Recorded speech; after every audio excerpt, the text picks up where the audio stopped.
Welcome to the first Committee of the Whole with new council. Tuesday, January 17th. Call to order. Land acknowledgement. We would like to begin this meeting by acknowledging that we are gathered on the traditional, ancestral, and unceded territories of the Inklakatma and the Silk people. And adoption of minutes. We don't have any to adopt. It's our first meeting. General matters, delegations and recognitions. Nothing there. Unfinished business, nothing there. New business, Tourism Nicola Valley, Greg Gerard and Chris Langhout to provide a presentation about the work of the Tourism Nicola Valley. So gentlemen, you're on. Greg, you're up first? Okay. I'll get you to push that little button in front of you there. That's the one. Testing. You bet. Thank you, Greg. You're on. Thank you, Mayor Getz, councillors and staff for your time, consideration, and for inviting Tourism Nicola Valley here to share with you the Tourism Nicola Valley story. Interesting fact, according to Pew Research, 92% of life's big decisions are first researched online. These are including some decisions like moving to a new community, investing in a new community, starting a business, adding industry, buying a house, going on a road trip, planning a weekend road trip, or even as far as going as planning your #1 big vacation per year. All of these items are extremely well researched online before they actually occur. It is super important that Merritt tells their story when travelers and investors are looking for us online. It's super important that we represent Merritt, that our voice is heard, because what's happening is third parties are coming in, stealing our position on the search engines and telling our story for us.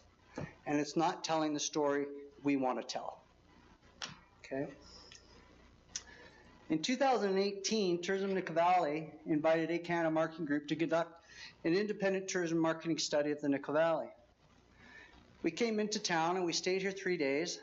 We've been in here twice before, at a week at a time prior, and we came in 3 days and we just updated our research on the outdoors, what the small businesses, we went and talked to small businesses, and we came up with what was called the 12-page report, which analyzed the tourism at that time in 2018. Here are 8 of the key points. There were about 20 key points, but here are some of the 8 top ones that we discovered when we did our research. 1, we learned that at that time, Tourism Merritt had an 8-page website, and at that time, only 2 of the pages were actually positioning well on search engines. In 2018, you had 2 pages on the internet that was marketing the community out of the 8 pages that was making up your website. Google poll once said, another interesting fact, is 71% of tourism investment moving is done at a spur of the moment, and the technology they use is a phone. So 71% of smartphone users are planning their travel, buying their house, looking at investment, starts on their phone. Yet at that time in 2018, we couldn't pull up the Tourism Merritt website on our phone. Number 3, all summer and all winter activities at that time were listed on 1 page, and they were listed on a Microsoft doc format. They had no links, no photos, and they didn't have any interactivity at that time. Accommodations were listed on a Microsoft Word doc with no photos and no links. It was basically a PDF, and anyone who's tried to download a PDF on the phone knows that it's costing them a lot of money, and a lot of times will deter from doing that. 2018 website, it linked to outdated 2016 documentation at that time. It was a fishing information. So we were in 2018 and we were selling fishing in a 2016 manual. So we were selling a 2-year-old fishing industry in 2018. The other thing too is when they tried to download this mag, it was a PDF. And it took us probably about 8 to 10 minutes to download. And if you're a traveler, that costs a lot of money. So we want to make it quicker, we want to make it easier. We don't want to cost the traveler a dime. Number 6, at the time on the search engines, too many of the out-of-town, out-of-country websites were dominating our search engines. And what we were finding is that when we went and searched some of our prime signature attractions like fishing, mountain biking, snowmobiling, cross-country skiing, we were found that we were being hijacked on the search engines. A good example was that on the actual website and on the search engines, if we did any type of fishing search, it was going to a gentleman who was operating a Kamloops called Fishing with Rod, and he was taking our fishing dollars He was going to Kamloops, and then he was taking them out in Kamloops. And we were losing every fishing dollar in that instance. And that's a signature, Justin. That's signature here. We've got 100 or more lakes. That's a signature. We can't afford that. 7, the feature photo in your regional travel publication, as you can see on the screen behind me in the next slide, 2018, was a field of cows. I've been in tourism for over 20, 25 years, and I've never seen an instance where a field of cows will sell your destination. So that's something where I feel visual and branding is important, where we need to have all our marketing and branded for the visual that we want. And number 8 was our highway exits lacked any directional signage. So that was a one on the ground thing we saw. So when we came off our exits, really you're left on your own. You have no idea where our downtown is. You have no idea what we can offer downtown. We don't know our attractions downtown. When you're at the top of the hill or on the south entrance or the north entrance, you don't know what Merritt offers. There's no direction, there's no excitement. So that was another thing. We went back to TNV at that time and we came up with 8 action items. So it was 8 different approaches to how we can address tourism. And in that meeting, at that TNV board meeting, they decided they wanted to go and explore the Experience Community Platform and Training Program. The reason was 1, it's interactive, 2, engagement, 3, it involved the community, so got the community engaged in marketing their own home, so that the community pride was built. And 3, we were teaching people within the community high quality technical skills so they could use for their own business, they could use it for their own marketing, and they could use it as they see fit. So that was in 2018. Then we came on board and we came up with 3 platforms that we wanted to expand and grow with. That was then, this is now, and now what we have is we have the Experience Nickel Valley. It's a storytelling blog site. There's 2 different websites here. There's a blog site, which is a storytelling, interactive, real-time tourism marketing machine, and that includes 7 of your own Merrittonians are involved in that. That's 7 locals now are out there putting together content on a daily basis, and they're out there researching, hiking. They're the experts. They're doing the job. They're going to the event, and they're telling the story. We train, the nice thing about this program compared to anyone else out there is that it's trained in content marketing and social media. So the people, we meet every month. We go for an hour and a half online training with these local people and businesses. And we cover new technology trends, traveler trends, how travelers are searching, where travelers are going, why are they not stopping, all of these different things. And we're addressing them at our monthly meeting. And then we create content to address that need. So we go in and we say, okay, we're going to go to battle on the search engine. We're going to go educate that clientele for this target market or this issue or this challenge or this opportunity. And we bombard that search term. We bombard it with a whole bunch of articles. That way it will come up on search engines. Nice thing with this program compared to any other program in North America is a lot of programs will come in here and they'll build the program and then you never see them again. This program, the beauty about it is they get trained every month for the lifetime of the community. They will always, always be supported. They meet every month. Everyone knows where we're at. Everyone knows where we're going. We go over analytics. We go over trends. We figure out what's new, what's not.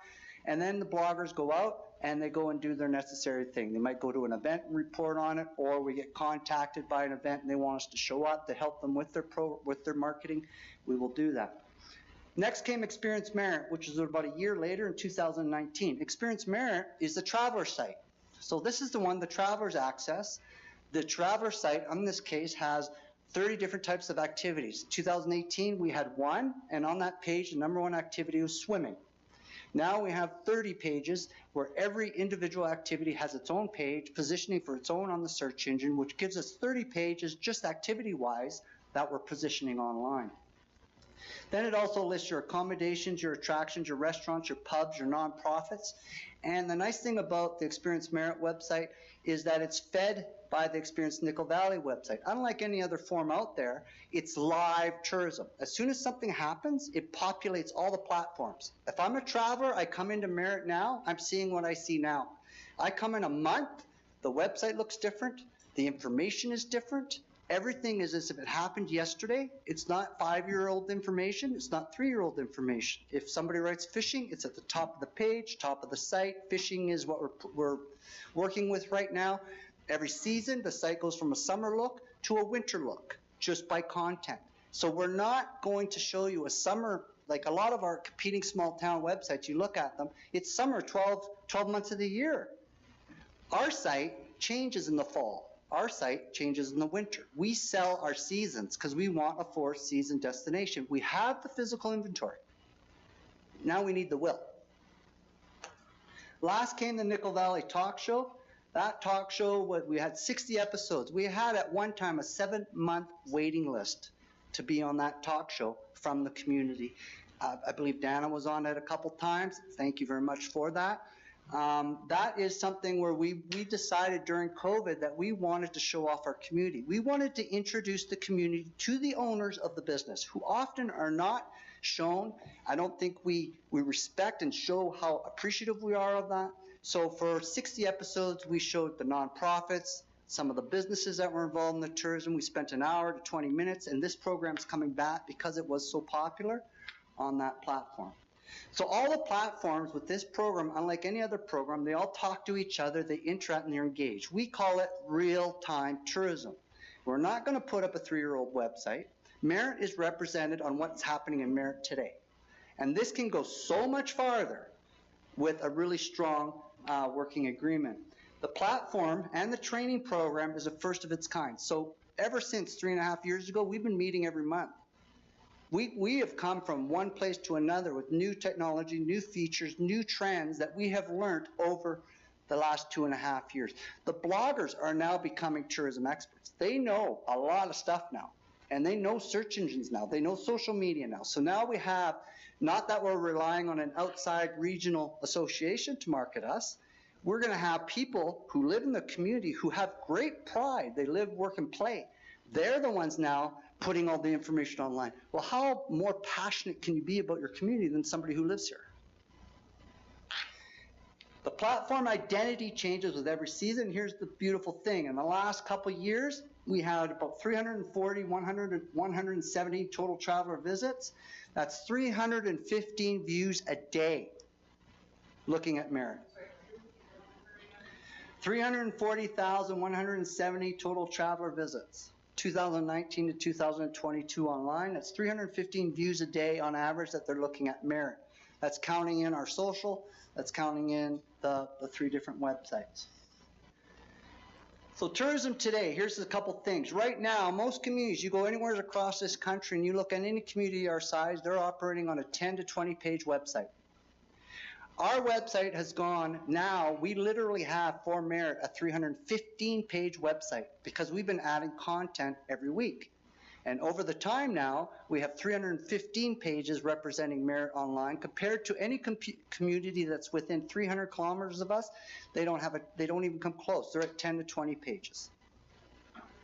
Every one of those pages, most of them will position on the first page of Google, Microsoft, or Bing. And a lot of them will come up for 2 or 3 different searches because what we've taught them is you can come up with 2 or 3 searches if you use the techniques and the systems that we have in place.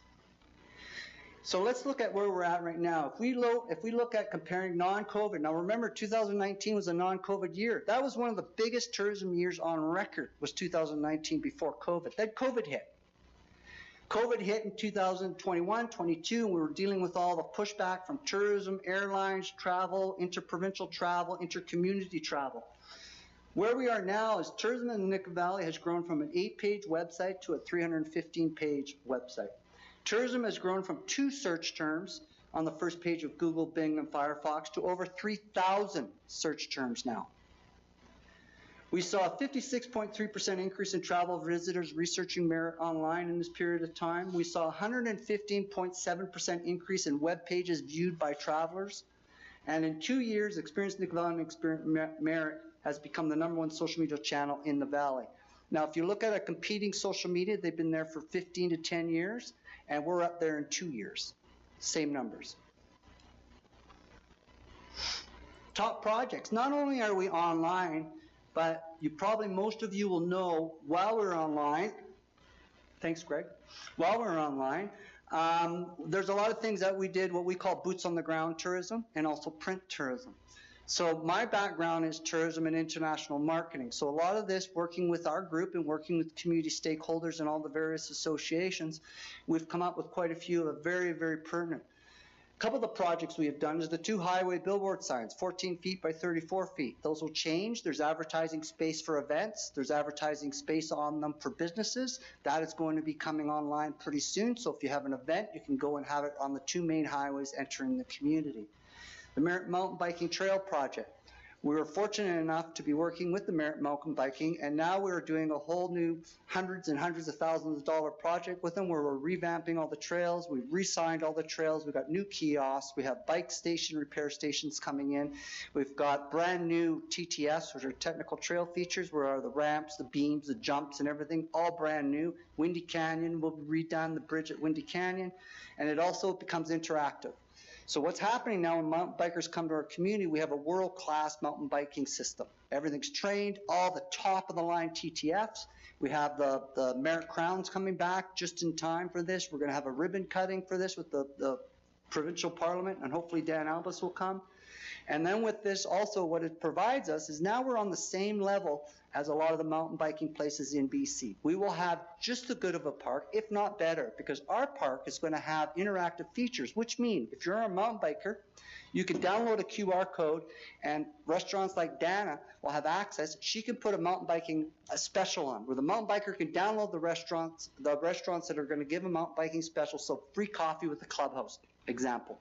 They can go put that on, mountain bikers download, oh, let's go to Grand Pub. They've got a free pop, all their drink pop with my clubhouse. I'm going to go there. So every business that wants to be part of this will be able to upload their menu that they want to offer the mountain bikers. Second is we want to have interactivity. So when a mountain biker comes on, they're going to be able to download the QR code and upload live their video and their photos instantly, which will then go on to the mountain biking website, which will then make the mountain biking website current all the time. Next is the Merritt Community Airport Day. We worked with them, and it was a joy. Ray Robinson, if you're fortunate to know this gentleman, he was indicating as one of the best ones ever. I thought we had a great time. It was really awesome working with this group, and hopefully we can continue that. We also were with a Hell or High Water 12-hour fundraiser, biggest project I've ever seen in any type of community of this size. 12 hours live fundraiser, 50 different artists from international, national, and local. We had TV celebrities. We had dignitaries from all over the place come on. We had World Tourism Association come on and do a little speech. It was a top-notch show. And then we did a Merritt Murals QR walking tour, Fishing the Wild West TV show. We brought in a Western fishing TV show, and we brought them in, and they went and fished our lakes. And actually, Wes David, who is the West David in the Wild West Fishing Show, put up the video 2 days ago, and it's going to be aired on 5 different fishing channels. Do you remember the numbers? It's somewhere up to 500,000 viewers, something like 33 million viewers, and over 500,000 impressions is what they call it. Miss Tourism World Canada. We brought in, for a town this size, we got in Miss World Tourism Canada, came in here and met with every business that wanted to meet with her. We met with the mountain biking, we met with snowmobiling, we met with a lot of the restaurants and anyone else that wanted it. Miss Tourism Canada, not BC, Canada, came to our town and promoted it on her social medias, promoted it worldwide, and that gave us good exposure. Last year we did the ice fishing contest. I'm a big believer that winter tourism is a big thing we're missing out on. There's a lot of money in winter tourism, and we have the infrastructure to cap in on that. And I think that's why we're really working on some of the winter tourism. So we had an ice fishing contest last year. We have a winter photo contest going on right now. It's been up 2 weeks. We've already got 80 photos in of snowmobiling, snowshoeing, ice fishing. We got kids tobogganing. We've got ATVs out on the low snow melt. We brought in Dr. Sonia Richmond, which is a scientist from the Canadian Geographical Society. I wish more of you were there. It was a phenomenal presentation. She's a bird watching expert, and she just finished out East to West Trans-Canada Trail, and she's a recognized Canadian scientist, and she came to Merritt on our prodding to come and present, because we have the second largest IPA in the province, which is a protected birding area. It's the second largest in the province, and we have no bird watching revenues coming in because we're not pushing it. So there's another window we can open. There's another opportunity we can open. Digital community sign project, we just got approved for. Fortunate to have the conversation with Mayor Getz and our friend over here, Mr. Chris Langhow. We talked about a digital community sign project we just got approved for. So that's going to put us on another different platform. That will allow events to be at the top of the hill to promote their event weeks in advance. That's going to allow hotels and restaurants to promote specials weeks in advance. That's going to give us direct eye contact with the traveler coming off every exit and off-ramp in this community. Now we're talking business here. Now we're getting in their face, and now we're branding ourselves over and over and over, and the more you do it, the more they'll come. The last two is we've got a Moose Academy, which we're just about to launch. That is the first and only small business, small community resource library. We've built 107 lessons on there, accessible by all the people in this community who are with our systems, and they'll be able to go in there and learn everything from a hashtag to how search engines think, why travelers think, what they search for, how does a search engine work, how do you add a photo gallery, how do you do a podcast, how do you do social media, what's the difference between Facebook, Twitter, and Instagram. 107 different lessons that this community will be able to access that will teach them the basics to the extreme. The last one is loonies. We learned this in COVID. When disasters hit, they shut everything down. Everything. Businesses, we lost businesses. We lost tons of revenue. We lost tons of business. So what we said is, you know what? Next time this happens, we're not going to leave our businesses dry. Everyone who becomes a member with this system will get a free e-commerce shopping mall, which is a $20,000 value.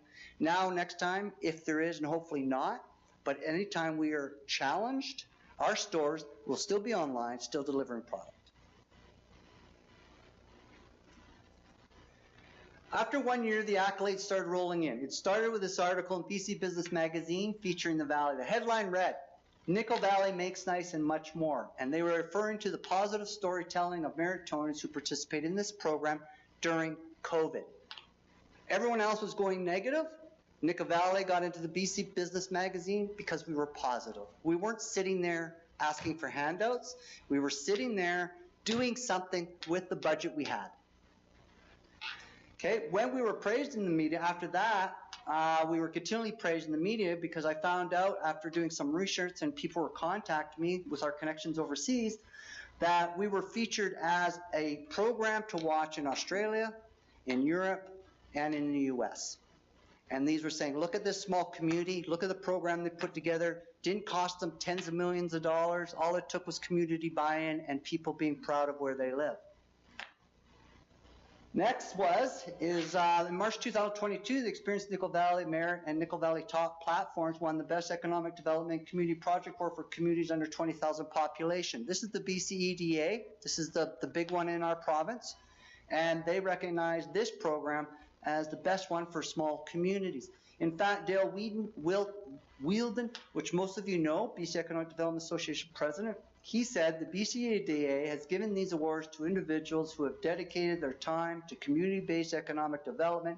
These awards recognize outstanding work in supporting their local economies and making a meaningful difference in their communities. And this particular award, I believe there was 1,200 applicants on this one, and we won that one. Next is the national one.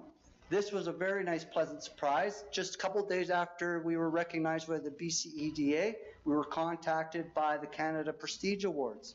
This is a national program in Canada, and they awarded us the best marketing program for communities for that year. Tom Avon, the Canada Prestige Award, says, "In a relatively short space of time, Tourism Nickel Valley has clearly created something unique in the market that is making a big difference to people in the community. The program is both informative and educational and really helps put a focus on local businesses and what they do well. There is no question that the program will encourage more to visit the region. We are pleased to recognize this hard work." And that's a national program. That's Merritt competing with every small community in this country. Next. The two new programs I just touched on very quickly was the Moose Academy. We sort of wanted to play on the Canada-ness of our country. And the Moose Academy is everything about checklists. It has checklists for online and print marketing.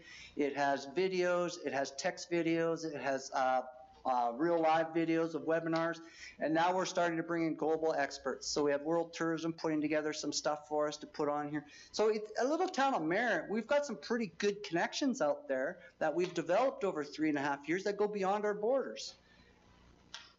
The other one is the online shopping store. We call it Loonies. The online shopping store allows everyone, because right now they're saying e-commerce is going to go from anywhere increase in the next couple of years about 14 to 31%. And this is going to happen. It's the way that things are going because costs are lower. You got to carry less stock. You got less inventory, less hard costs.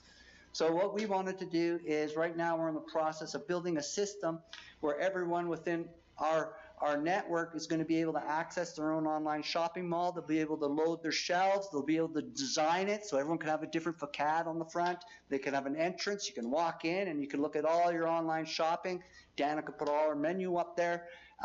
We could have all of that up there that's able to go. So, and in that time, I'm sure probably takeout was big at that time during COVID. Well, here's a key where we could have it. And in this system, we want to work it with a delivery. So then people like Dana won't have any problems. They'll just go in, click, boom, it's out. Last but not least, thank you for your attention tonight. It's been a pleasure to come by. But after the video I'm about to play, because I think this video is huge that you guys see this video, Chris Langhow is going to be stepping up and closing our short talk, and he's going to have a few words for you. But TNB appreciates the opportunity to share our vision with you tonight. Thank you very much for the time and the effort. I would like to close my part of this presentation off with a short video from Nickel Valley stakeholders showing overwhelming support for Experience Nickel Valley, Experience Merritt, and the Nickel Valley Talk Show. These are people in our community who operate small stores, nonprofits, and associations that have been kind enough to give us their support on a video. So I'm just going to play this real quick, and then our friend Chris will step up to the mic.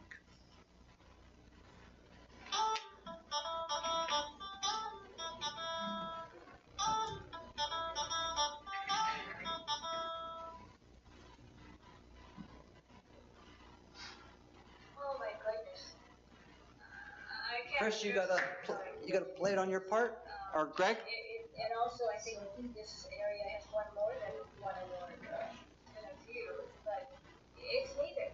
Obviously, if we want. I think we should. Oh my goodness.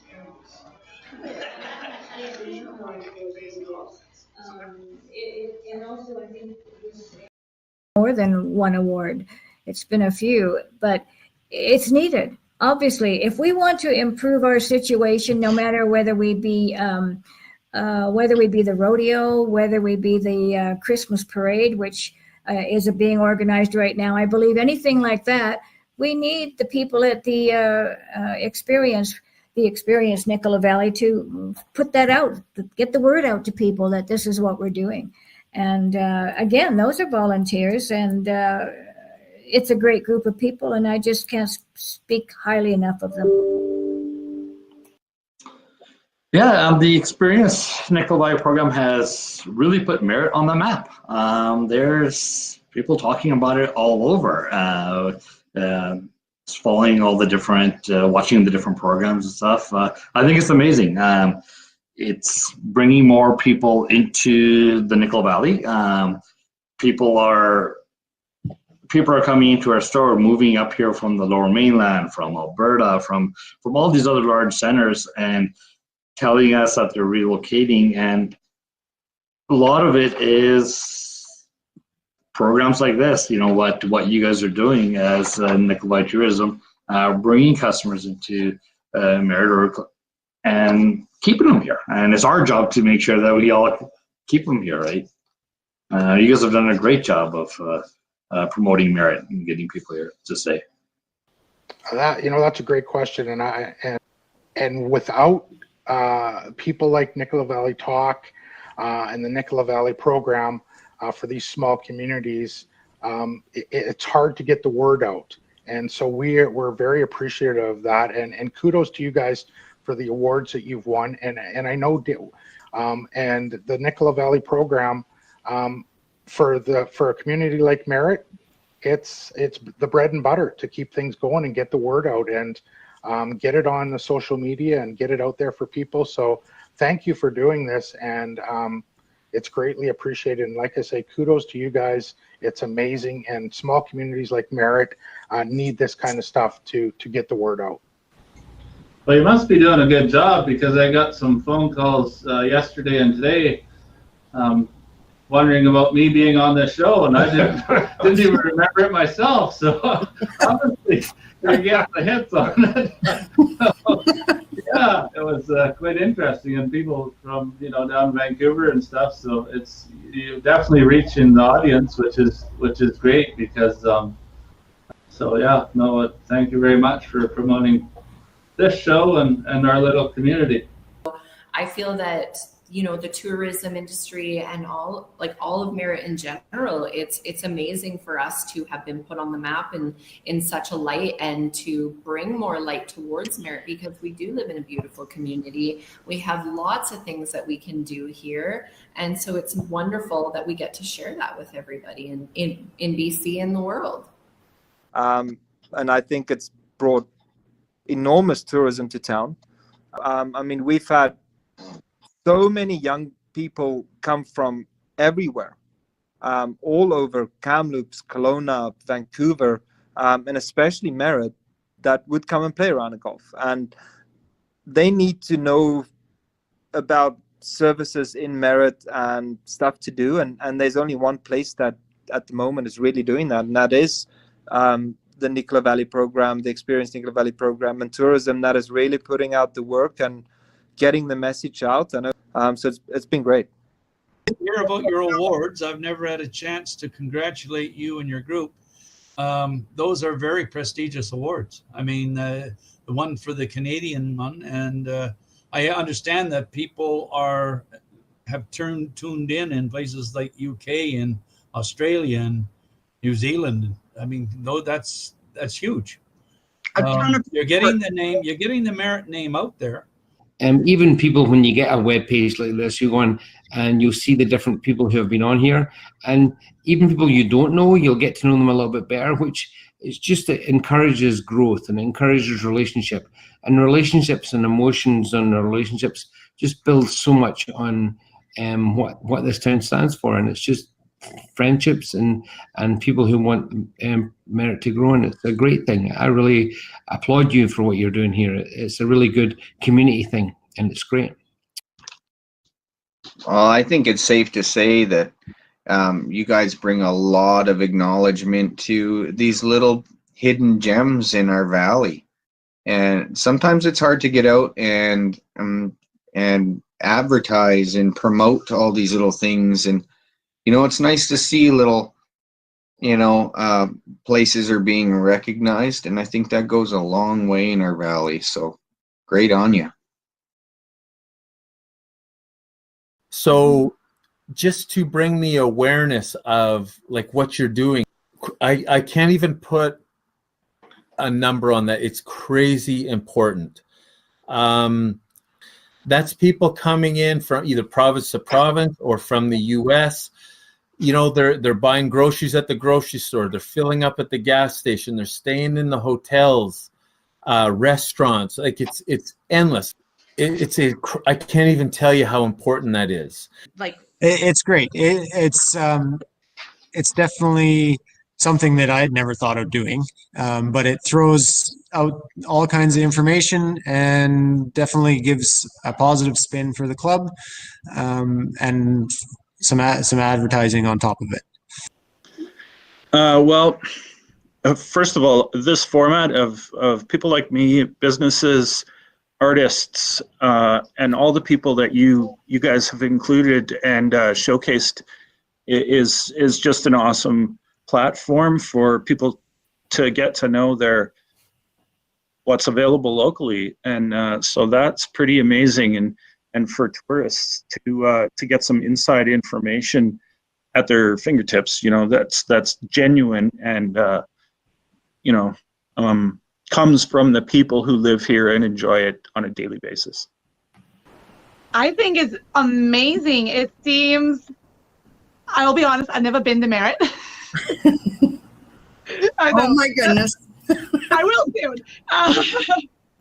but it seems so big just by how you guys market it and support it. It just seems so big. I know it's a small town, but the way the Experience Nicola Valley markets it and makes it just looks so big and exciting. I think you're going to get so many people coming to the Nicola Valley to experience it and to visit it, because it seems so big on the website and just so special, and it really makes me so excited to be invited there and so excited to come, because I'll be honest, I've stalked the website looking at all like the tourist attractions, and I'm like, I want a photo at every single one because everything is just so pretty. There's so much history. I'm a big history buff. I love history. So to me, it just makes me want to like hop in my car and get there now. Like, it just looks so fun and so interesting.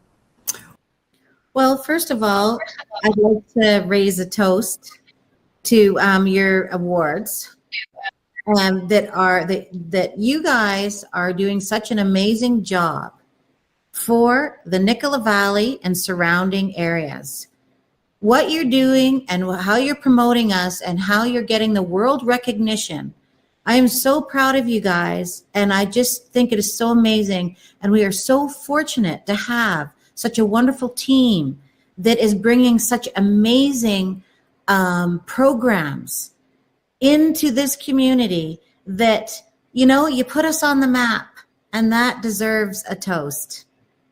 It does. Toast. Keep up the good work and congratulations. And I can't wait to see what you guys have done in 25 years. I'm going to get your autograph now.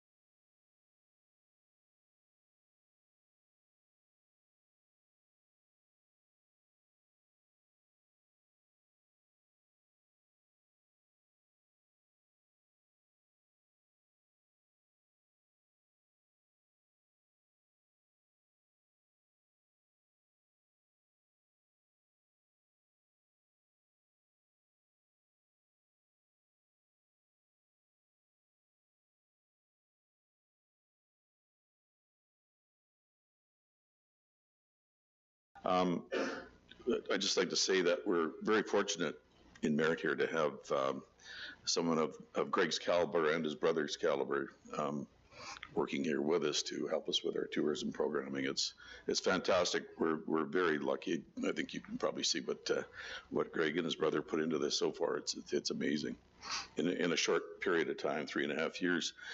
Before I start on my scripted little presentation, I just would ask that our directors that are here tonight maybe introduce themselves, starting with Ron. Rob Sanders. Melvina White. Simon Zorda. Paul Rose. Kathy Castro. Tony Lott. Thanks, guys. So we were so impressed with Kathy's presentation, we asked her to join our board. It's the wine, yeah. A little bit of an opening intro. We're here this evening to present the benefits locally, regionally, nationally, and globally. Tourism Nicola Valley becoming a DMO, a destination marketing organization recognized by the city of Merritt. Tourism generated a direct contribution to British Columbia's gross domestic product of $2.4 billion in 2020, which is, believe it or not, is slightly above forestry and logging at $1.7 billion. According to the World Tourism and Travel Council, for every $1 generated in direct travel and tourism GDP, more than $2 are generated in the community. So a DMO, what is a DMO? And I'm not an expert, but I know how to read. So thank you to those that helped prepare this. A destination marketing organization, otherwise referred to as a DMO, represents the voice and goals of its destination to potential visitors. DMOs work with communities, locals, travel trade partners, and stakeholders to attract travelers to their local community and region, and to provide travelers with information before they decide where to go on vacation. This reinforces the importance of having a strong and visible presence on the ground, and more importantly, online. You may not know that 92% of life's most important decisions are now researched online first. That is including buying a house, moving to a community, attracting investment, and planning their one big vacation a year. 74% of global tourists plan their trips online. Tourism Nicola Valley currently enjoys over 3,000 plus first page search results, as you heard Greg say, for BC, Merritt, and the Nicola Valley top keyword searches on top search engines like Google, Bing, and Firefox. You might ask, why does Merritt and Nicola Valley need a DMO? Destinations acting on their own don't always receive their fair share of attention, funding, investment, and a voice at the provincial tourism table, which can lead to a lack of tourism and growth opportunities. DMOs bring together organizations that serve all aspects of the visitor experience, from governments, lodging providers, attractions operators, restaurants, entertainment, art, nonprofits, and retailers, so that they can share insights into what makes their community stand out as a tourist destination. A DMO fosters community and regional pride. Also, you may not know that from 2019 to 2022, Tourism Nicola Valley's online platforms have recorded an increase of 115.7% page views by travelers researching Merritt and Nicola Valley online. This is thanks to Greg and his brother, of course. The Nicola Valley with a strong DMO will be even more effective, competitive, and have increased visibility and economic performances. Income generated from tourism can stimulate the destination's development of new infrastructure, new businesses, transport services, and provide funds for community projects. A DMO generates awareness of a destination's assets among locals, tourists, and travelers, which is why all destinations should care about supporting a destination marketing organization. Why should we, TNV, Tourism Nicola Valley, be a recognized DMO? Tourism Nicola Valley should be a recognized DMO, as its actions have more than proven its ability to perform and develop the destination's physical inventory, attractions, and resources in Merritt and the Nicola Valley during some very challenging times. Tourism Nicola Valley, as a city recognized DMO, is an important step in collaborating with the city of Merritt, the stakeholders of Merritt, and Destination BC in working towards an MRDT.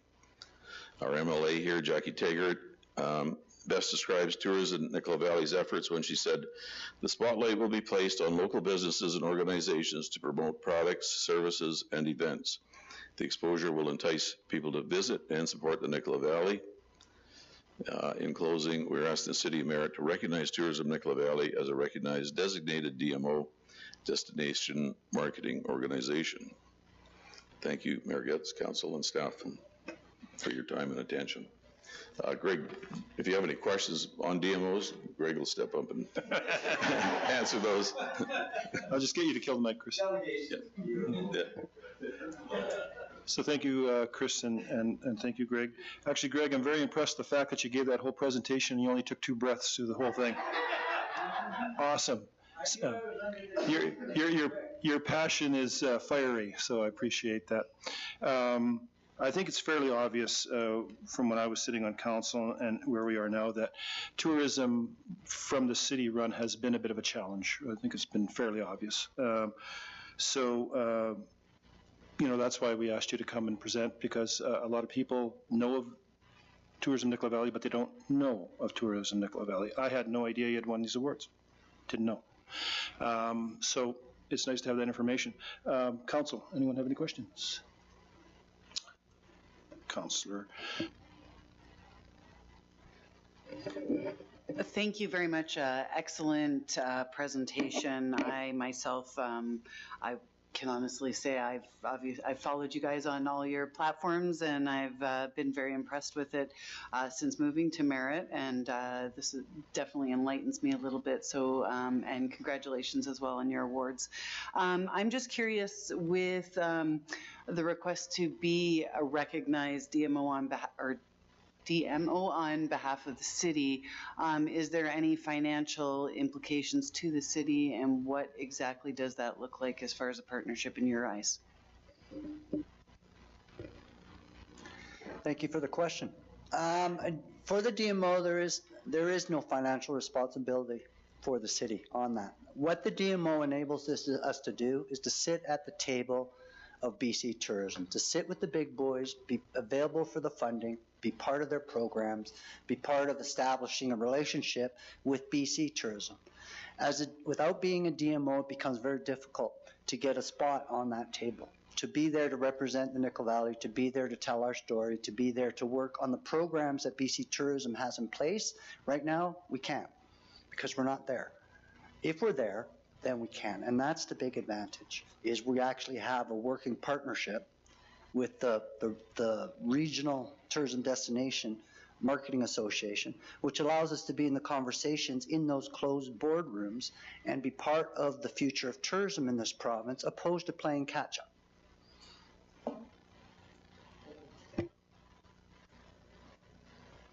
Thank you for that. And then, so just for my clarification, where are your funding sources from to operate? And I mean, I know I'm under the impression that the Hotel Association is involved with this, but I just want to get a clear understanding on how you are funded.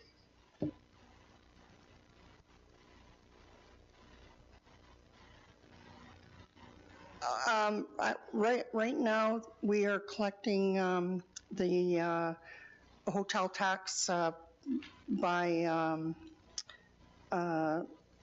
volunteers from the hotel. Like the hotels are volunteering that tax. We used to collect it through the government, the MRDT, and there was some issues and it fell apart. And rather than the whole organization fall apart, the hotel stepped up to the plate and volunteered to.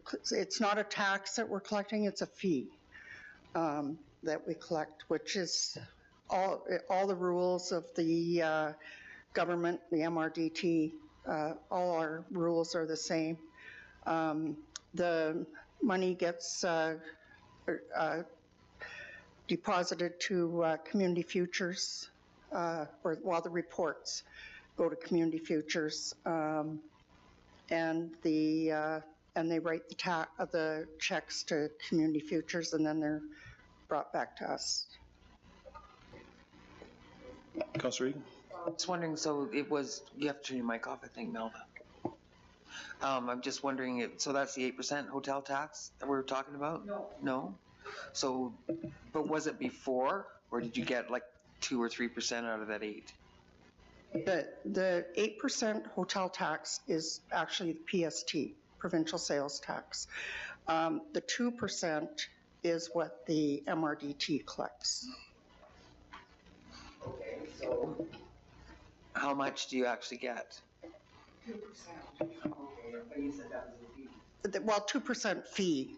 It's called they're collecting the voluntary fee. That's what I'm getting at is how much do you actually get from it? You said well, we can't. No.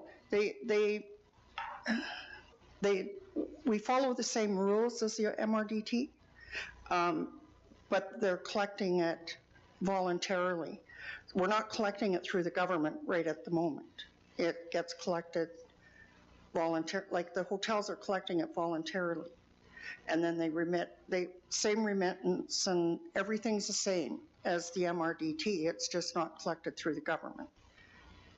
Because that's a whole nother process that. You go to an accommodation and you look at your invoice, there's usually a little thing on the bottom, that GST, and then a little line that will say hospitality tax or hospitality service, that little 2%, that's what we're collecting. So when you go to Best Western and you stay there, there is a 2% on that bill that is put into a fund, goes to the Tourism Nickel Valley, which then turns it around and promotes tourism within the city. So you said it was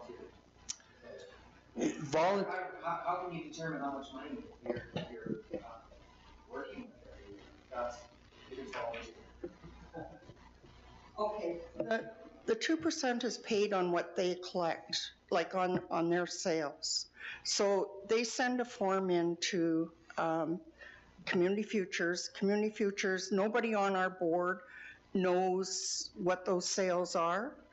All we know is what we're getting but The reports are all at Community Futures. Not every hotel or motel in town that has a DJ.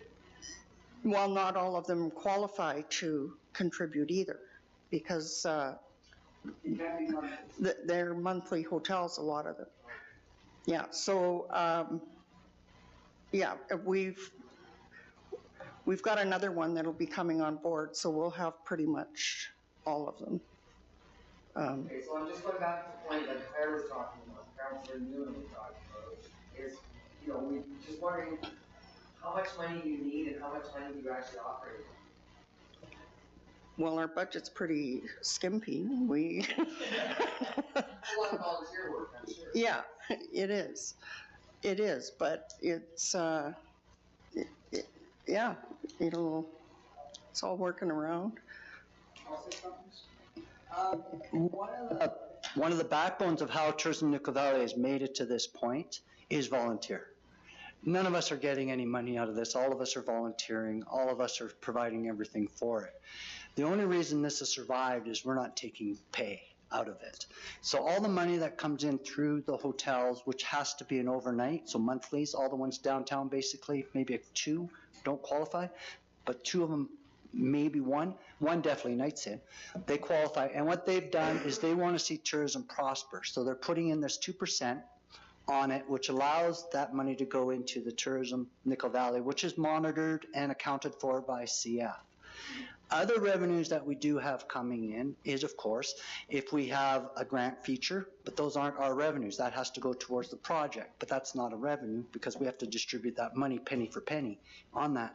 The other one that's coming down the pipe is a revenue generation model within our systems where they'll be able to sell sponsorships, be able to sell ads, be able to sell banners on the high priority pages that show up #1 on Google. Why wouldn't you want to be on that?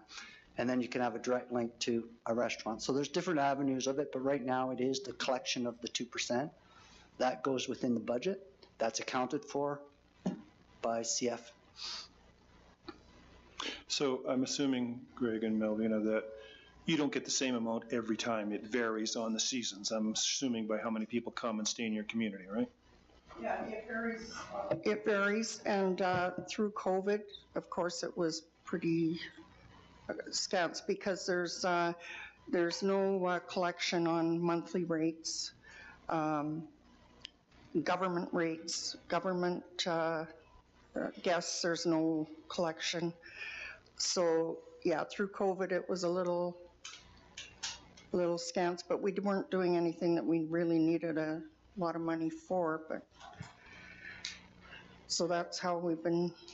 We can't go out and buy trinkets. We can't go out and buy branding materials. We can't go out and get printing. Everything we've done is guerrilla. It's guerrilla marketing at its finest. Mm-hmm. Our budget, if you look at what we've done without any money, is incredible on that. But a lot of that is either somebody is bucking up the work at no charge because they want to see Merritt prosper. Somebody is bucking their time to volunteer to make it work, which all the bloggers, they don't get a dime. They're all volunteers. And they're all doing it for the betterment of the community. So right now it's shoestring. It's shoestring budget at its finest. We'd like to go to the next level and put Merritt in a big way on the map. And that's why we're here, to try to figure out how we can do that with working relationships. Councilor Roden?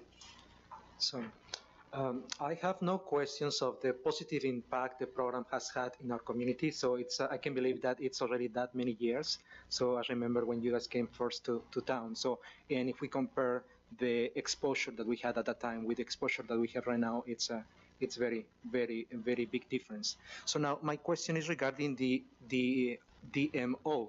So by you guys, your organization, being the DMO, so you would be representing the region at this table. So as of right now, nobody is representing our region. Is that what you're saying? But right now for Merritt area, for this specific area. No one totally represents their regional church. So they cover that large area.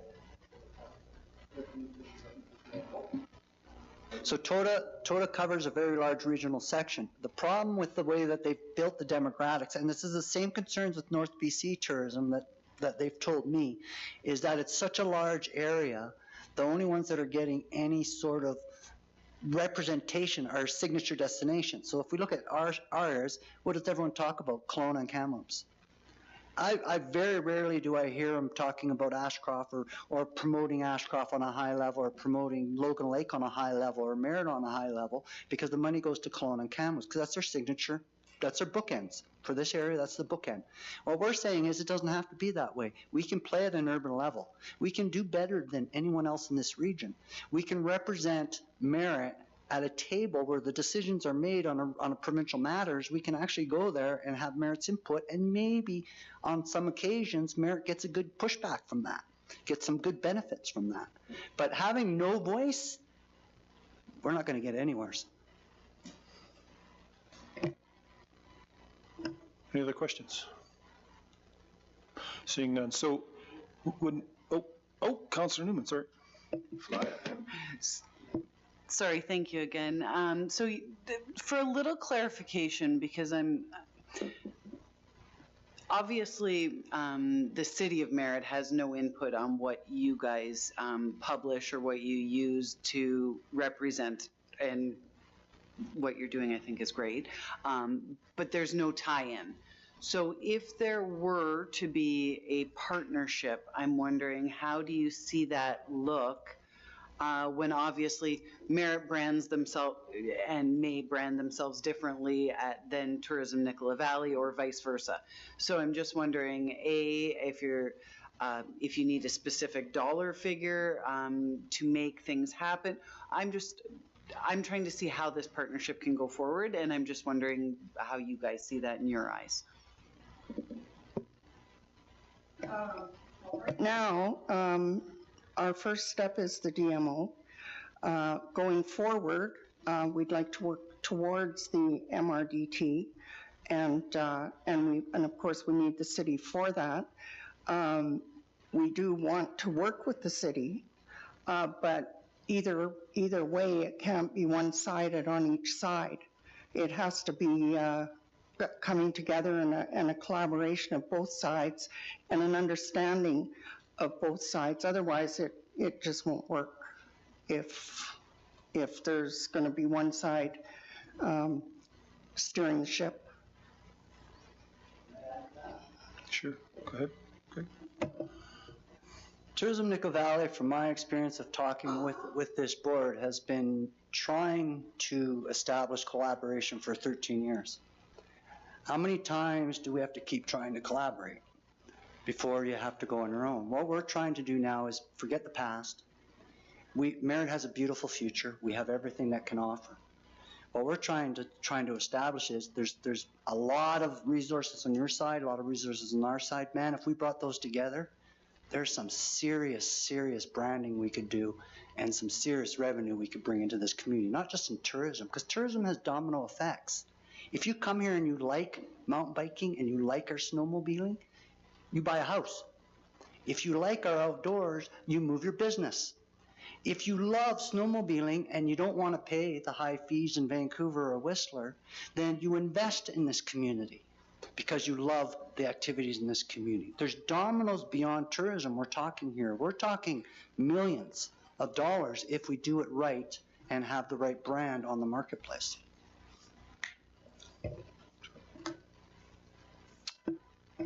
Any other questions? Sean? Oops. Just want to chime in from a staff level at how badly we do need to come to a resolution in this particular arena.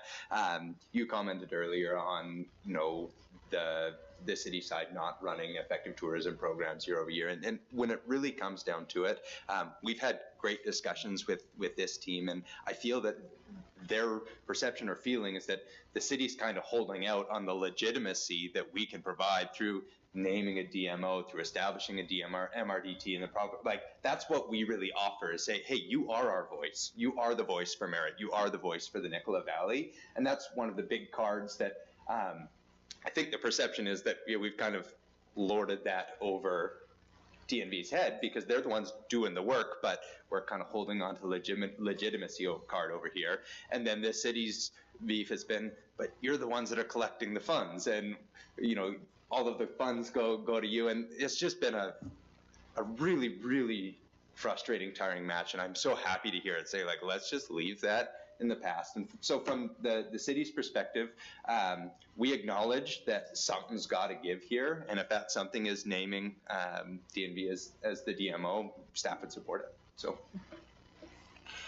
Councillor Egan? I would tend to agree.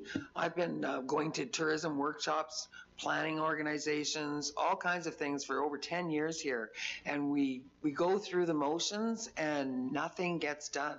So I'm extremely pleased to see that this group has come along with a skeleton crew and a skeleton financial background in terms of funding. And I think I agree with what you say, Sean. We need to loosen the reins a little bit, and maybe we can talk about how the groups are going to work together, but I think you guys have gone leaps and bounds. I congratulate you all. Councillor Olgan? Yeah. Once again, so I feel like this is a tested product. So it's not something that they are coming here and trying to implement a program that we don't know what the outcome is going to be. So we already know those outcomes, and we are so grateful for those results that your program has achieved. So I think that I wouldn't have any problem moving forward, and we only have to work out the details in this partnership. Councillor Newman? Question of staff, when it comes to revenues from those hotels, what do we see right now? We don't see anything? That's correct, and I think that that's where working together towards the MRDT, and that's part of why there'd always been friction, but not any, let's in the past. On a forward basis, their ask is, give us the legitimacy that comes with being a DMO, put us around the table. We functionally are your voice, and you are. You're the organization that's out there. And so I think putting them at the table with where we are right now and then working towards that MRDT is the cleanest path forward that we have. But we aren't receiving any of the tourism-related revenue from that. That's correct. Okay, so there are no hotel taxes being paid to the city, or there is no... Correct. Okay, thank you. I just wanted clarity on that. So essentially, though, in order to support a DMO, what is needed at this point? Just the city's blessing, saying going for a letter of support, understandably, but nothing else. So essentially, we just needed a motion on the table then to get that done later on in the agenda, obviously. The CAL meeting is a meeting where we discuss. We don't move any motions forward. We can bring this up, letting you know that we now take this away. We talk about it. It comes to another meeting where we do the official part because we need to get our ducks in a row. You need to get your ducks in a row. What this is supposed to look like, and that's the whole idea of this meeting. And Dana, that's exactly what's going to happen. Is I mean, if there's something really pressing and we could conceivably make a motion and pass tonight, but I would suggest we don't at this point. So, Sean. The one thing that I want to add, because I actually do think it adds some clarity to process, is don't feel intimidated about making a motion at this meeting, recognizing that you're not making any decisions today, but you're making a motion to the council, the regular council, where you would make a decision then. So it's not necessarily inappropriate to make a motion, but you are absolutely correct that the decision isn't coming today. It would be made at the council table. Councillor Newman. So essentially, we could make a motion to send to council that we would support. Why don't you just do it, Councillor Newman? Okay, I would. Thank you. I am going to make a motion that we send to council a letter of support in recognition of a DMO with Tourism Nicola Valley. Seconder? Everybody? All those in favor? Opposed? And Councillor Charney sends her regrets. She unfortunately had to go to a hockey game tonight in Alberta, so. So thank you. That's where we stand. And Greg, I got to give you a call later. So go ahead, Melvina. Right now, we are under no obligation whatsoever to report to council on anything that we're doing. However, if we become the DMO, until we can straighten out all the other things, we don't have a problem making a report every 3 months or however often, quarterly would be fine. Well, I mean, again, those are the hairs that will split when the time comes for that, right? I mean, that's where we'll have the discussion. That's where you'll see what the city has and we'll see what you have, and that's where we need to come together. And, you know, maybe we hit it off first time, maybe we have a couple little deals. But I mean, that's, you know, it's like Greg said, and I've said when we went on the tour of the signs, it's time to bury the old ways and it's time to move on. And, you know, you've proven that you can do this job correctly. And Greg, where do you actually live? Right now in Merritt. Okay, good. I see Parksville on your card, and I think, how's someone in Parksville struggle so hard and for something for Merritt? Anyway, but you know, I'm a firm believer, and I've watched your page for a long time, and I know what you do, and I've watched our page for a while, and I know what we don't do. So, yeah, I think these are the things that we, you know, it's not going to happen tomorrow, but we need to work together. Simple as that. Greg, sounds good to me. Thank you. Are you done? Okay, well, thank you very much, everyone. Thank you for coming, and I will give you a call.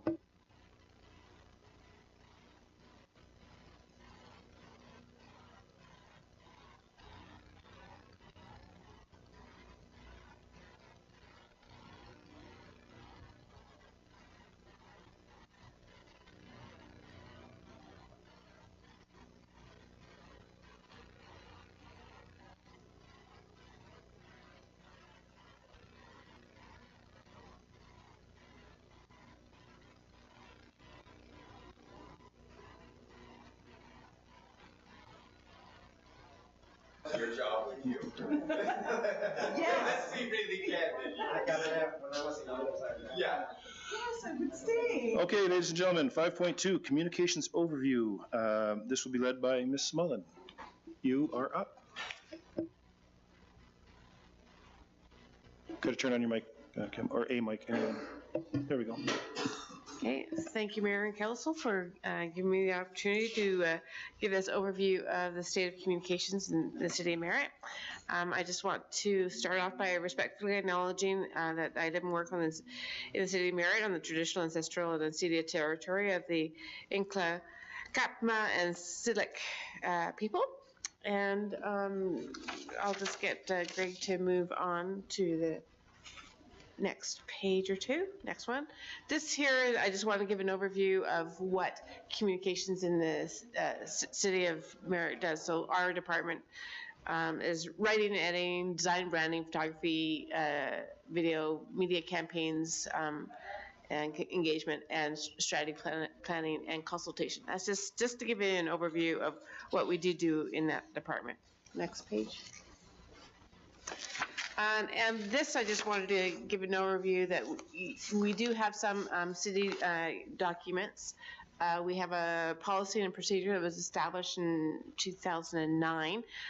It's very basic and it needs some updating and improvements. A link was provided in the agenda package. Also, there was a 2020 communications plan that was created. Most items still need to be identified. I will say that I'm new to the city and I inherited this communications plan, and prior to me there was kind of like stop and go communications personnel. So basically the position was predominantly vacant for more than a year. So progress in communications has been consequently impeded. But nevertheless, here's their general communications goals that are identified in the plan, and just more general communications goals. Like the original plan, one of the main things that they identified was to improve perceptions among the community and to attract more developers, residents, visitors, economic development. You can see here on the right the picture of a before picture. So a lot of the content was very text heavy, unappealing, would not engage a resident or a visitor to want to read about what's going on. The other objective was to create a consistent voice and brand for clarity of message and increase confidence. Another major goal of communications is to promote the community and support the recreation department, economic development, among others. Also to build transparency, so talk more about what projects we're doing pre, during, and post projects. Increase engagement, so more two-way communication. Social media right now, it's social media, but we could do more surveys and more in-person events. Another important one I wanted to put more focus on is build inclusivity, accessibility, age-friendly, diversity, cultural, and build more of that into the plan. And another main goal is actually prepare staff and outline communications plans, media policies, staff training, and internal communications. Next page. So building the brand. So again, I inherited the brand. I would say most of it's done, but there's still some gray areas. So the new city logo was developed, a new website was developed, and a style guide was mostly developed. So you can see the document on the right-hand side. Again, there was a link in the agenda package to this. It's also available on the website. It also needs some updating. There are some elements that have not been included, for example, the usage of the sun. I also make a note there that we need to address the brand standards for the city sub-brands. While we have this brand standard just for that new Merritt logo, there's no brand standards really around the Nicola Aquatic Center, the arena, the Civic Center, and other related facilities. I put in here the Memorial Arena and Civic Center in kind of grayed out with a line through it, because not the people at the arena and at the Civic Center were not even aware of these logos, and they have not been using them. I have seen evidence of at least the arena one being used by the paper in one past advertisement, but they're not popularly used. The only logo, like the Nicola Valley Aquatic Center, they use their logo, but if you look at the sign beneath that picture, they have not updated that either. And just as a general comment in terms of branding, you really want your sub-brands to have a similar look and feel. They don't have to be exactly the same, but they should use the same sun, or they should use the same fonts. Right now, it's looking a bit of a mess. I will say that I have not seen a lot of evidence of other cities using a specific brand for their pool, for example. They'll just say, the name of pool and just a basic font without an actual brand. So that is something to consider as well.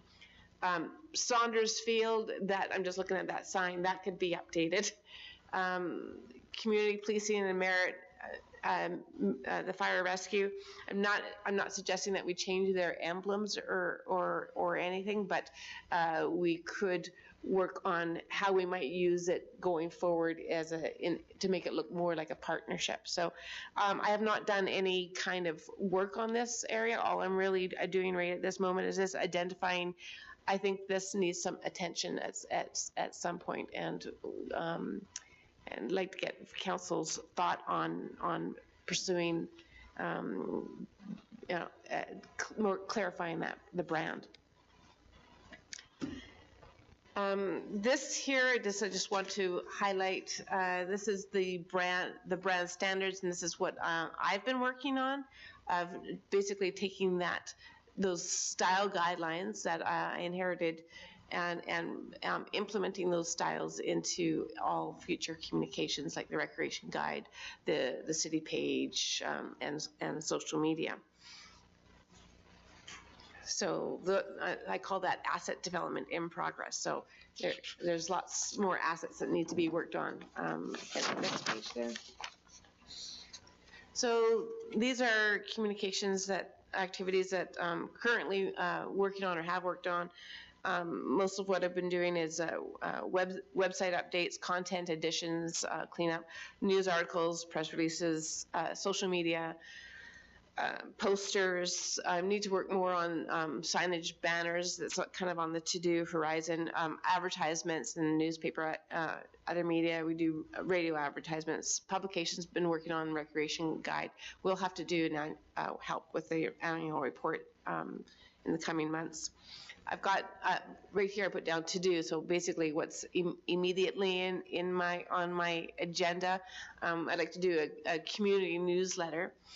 We haven't in the past done a newsletter, so right now I'm trying to promote to try and build an email list. So far, I've been putting ads in the paper to try and build that list. Now I'll talk about numbers in a second, and I'd like to do a print newsletter. So I'm thinking right now twice a year, one with the property taxes and one with the utilities.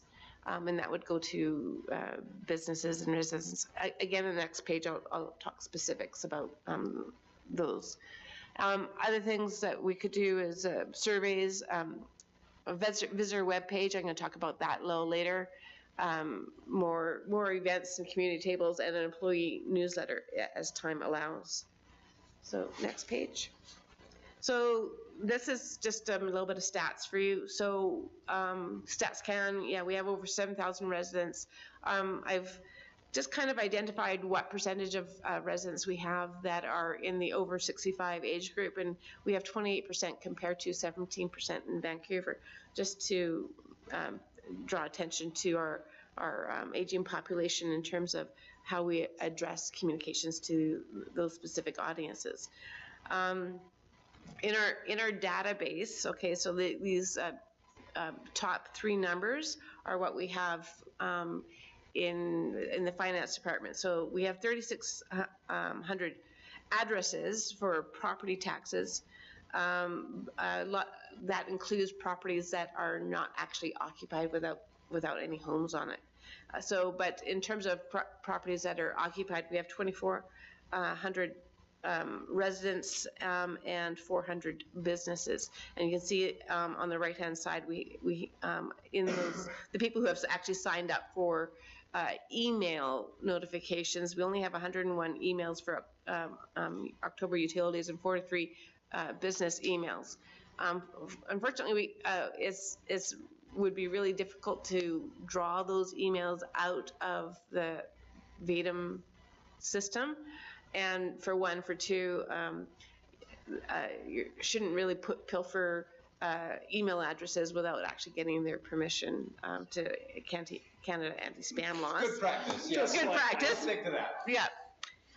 But so far in the ads that I put out there since Christmas to try and get people to sign up for newsletters, we got about 100 people saying, I want the newsletter. So this newsletter can be. So I talked earlier about doing it both print and e-news. So e-news I can do, whatever, quarterly, every month. There's no real limit on that. But the print costs a bit of money to print it. But so if we can put it into the October utilities or May property taxes, we don't have to pay for postage and stuff like that. We can just pop a newsletter in there. So that's kind of where my thought process is right now. Website statistics, I've got the stats on the right, but so what's interesting, we've got over 100,000 site visitors and 264,000 visits and 7.3 million hits. So that's not specific on any kind of page, but that's our stats. So next page, please. What do you consider Just coming like once to you're talking about a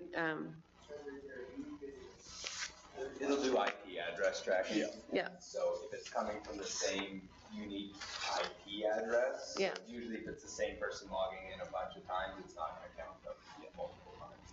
what does bigger attendance? So that's why the visits is 2.5 times higher, is on average, each unique visitor is visiting 2.5 times. Yeah, my question regarding that as well, so because it's my understanding that hits, it's like a digital request. If you download something from the website, that's going to be counted as a hit. So my question was regarding site visitors versus visits. So what could be the difference? Because I just want to have an idea. So if we count the visits for 264,000 for 2022, that would represent approximately 720 visits per day, which would be very considerable. I was just wondering about the difference between those two. Yeah, I don't know, Greg, you want to, Greg's more familiar with this analytics, because this particular analytics is new to me.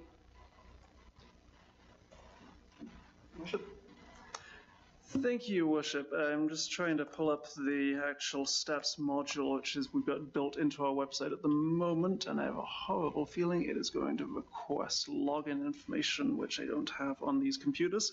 But yeah, basically, so as Sean said, a visitor versus unique visitor is the computer figuring out, this web server figuring out whether or not a person's been there already. Visits then tries to figure out how many times each individual person is going to the site.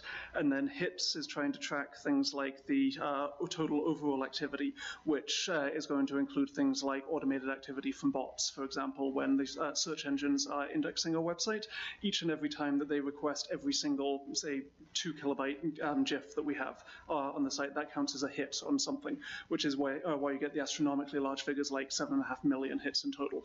That's because that is total traffic over every single file that we have, whereas, say, when Google and Bing and DuckDuckGo and whomever else are doing their indexing, they all want to track every single file that we have, and those numbers get extremely large, extremely fast, particularly when search engines are typically crawling up to several times a day. So generally speaking, the number of visits is an attempt to track the number of people who are looking for anything specific on our website. That will, of course, include huge numbers of people who are, for whatever reason, not actually looking, well, not huge numbers maybe, but we would hope it's a relatively small number, but certainly some people who are not actually looking for our website or our city. For example, there's a Merritt Island in Florida. We know from some of the emails we get to our info account that some people confuse the two and they want to ask what our city council are up to near Miami. It's like, yeah, sorry, not very much. I had someone really angry just my voicemail 2 days ago. I just paid you guys $30,000 and you stole my taxes. This is my address. I looked at the Merritt Island, Florida. I'm like, oh man. Yeah. I feel so bad calling you back saying you have to yell at somebody. Good voice. Yeah. I said, thanks for the third one. Yeah. Particularly after currency conversion. Yeah. So yeah, that's a high-level overview of the distinction, hopefully, between, say, visitors, visits, pages, and hits. So there's basically the higher a number you're looking at, the more likely you are that you're looking at some automation. And the lower the number, the more likely it is you're looking at specific individuals who are trying to access our website.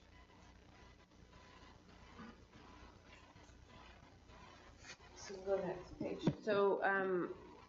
So social posts. So on average, we have 1.4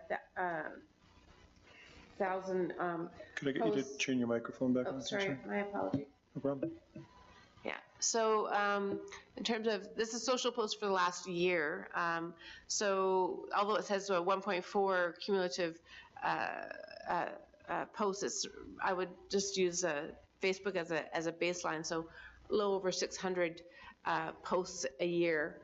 I just note over on the right-hand side, we have 4.1K followers, but the number of people that are actually in Merritt that are following are a little over 2,000. And I just want to also just draw your attention to a comparison in the last 90 days of the number of posts that we've done here in Merritt versus other communities, and we have done 219 posts versus Kamloops, Penticton, Kelowna, all around plus or minus the 50 post mark. That's just Facebook, you're making that comparison? That is actually, I'm trying to remember now, it's a new system. It was probably all of them. Let me see. Well,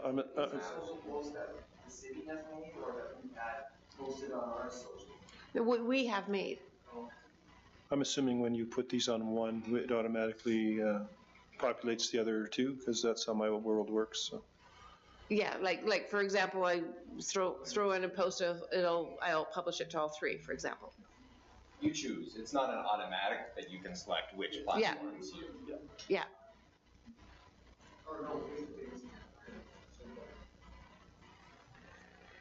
So, so engagement on Facebook is 39% increase. This is just comparing 2001 to 2002.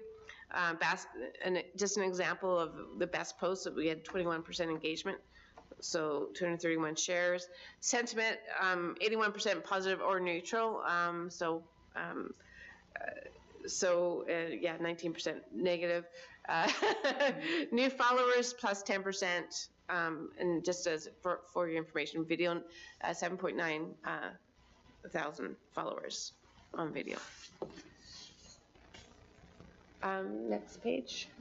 So these are just prospective activities as time permits. So better use of Voyant Alert. We've had discussions about giving, for example, Public Works access to Voyant Alert so they can do, I don't know, this road is closed, or maybe pool closures, or maybe even event cancellations. But so other than just not only critical communications, so it's just a better used tool. We need to spend more attention on economic development and more on employee attraction. Things could be profiles, more web pages, more marketing materials, more on project communications, pre, during, and post. Again, we've got a relatively new team, so a lot of us are just trying to get ahead of the game there. More public awareness campaigns. I could do more on like SEPTED or bylaws. More two-way engagement. I need to update the policy communications plan. We should do a crisis communication plan. We'd do more videos and audio posts. One idea was also a council highlights webpage where we could put anything that the council wishes they want to highlight in particular. And then just the last page. One of the things we were suggesting that we do is somewhat related to the tourism thing, and since the tourism website we're actually not using, and economic development actually needs a page that kind of highlights what amenities we have to offer the community. So I just want to do one page, just give a photo gallery of some beauty shots of Merritt and some buttons, I guess, per se, to say about all the amenities we have: arena, pool, fitness, tennis, disc golf, whatever the case may be. So this would be and then we could have a slider on whatever major events are, and links to more information. I just quickly threw this together today.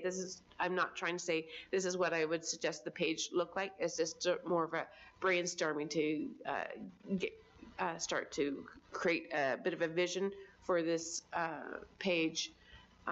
So just link to maps or resources or businesses, maybe your list of business licenses of those who are in tourism.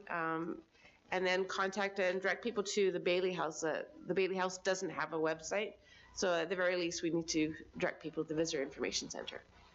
On the bottom we could put the partners, TNV or whoever. So so I guess the tourismmerit.ca that I was basically that website is very antiquated and not worth really updating. So we could redirect that URL to this page, or I'm not sure what we're going to do with the tourismmerit.ca. That's part of when we talk that partnership, what actual tourism assets persevere, what domain names go where. It's all something to talk about. Yeah. So, yeah, and that's basically it. So if you have any kind of communications ideas, I just threw in the email. You just, if you have we should, you know, maybe you're out there and you have a conversation with someone and they don't know about something, you just want to throw out an idea, just pop me an email and we'll look at that. Any questions for Ms. Mullins? Councilor Newman. Oh, too soon, sorry. Am I good now? Thank you for this. You know, I think in all communities everywhere, communication is never enough. At least that's the word on the street.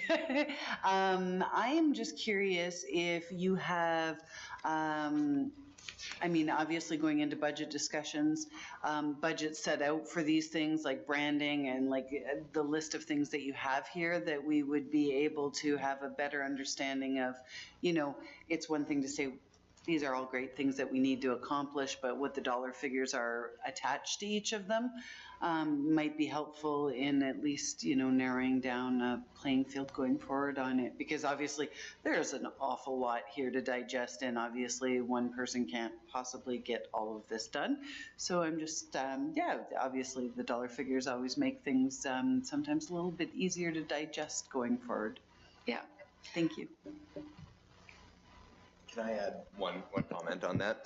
One area where comms differs fairly significantly from a lot of our departments is it's almost entirely a staff time cost. And so the cost is pretty much exclusively operational unless you're bringing in external consultants. But I can tell you that in communications in particular, it's better to build in-house capacity, in part because of consistency, but local knowledge ends up being a real problem.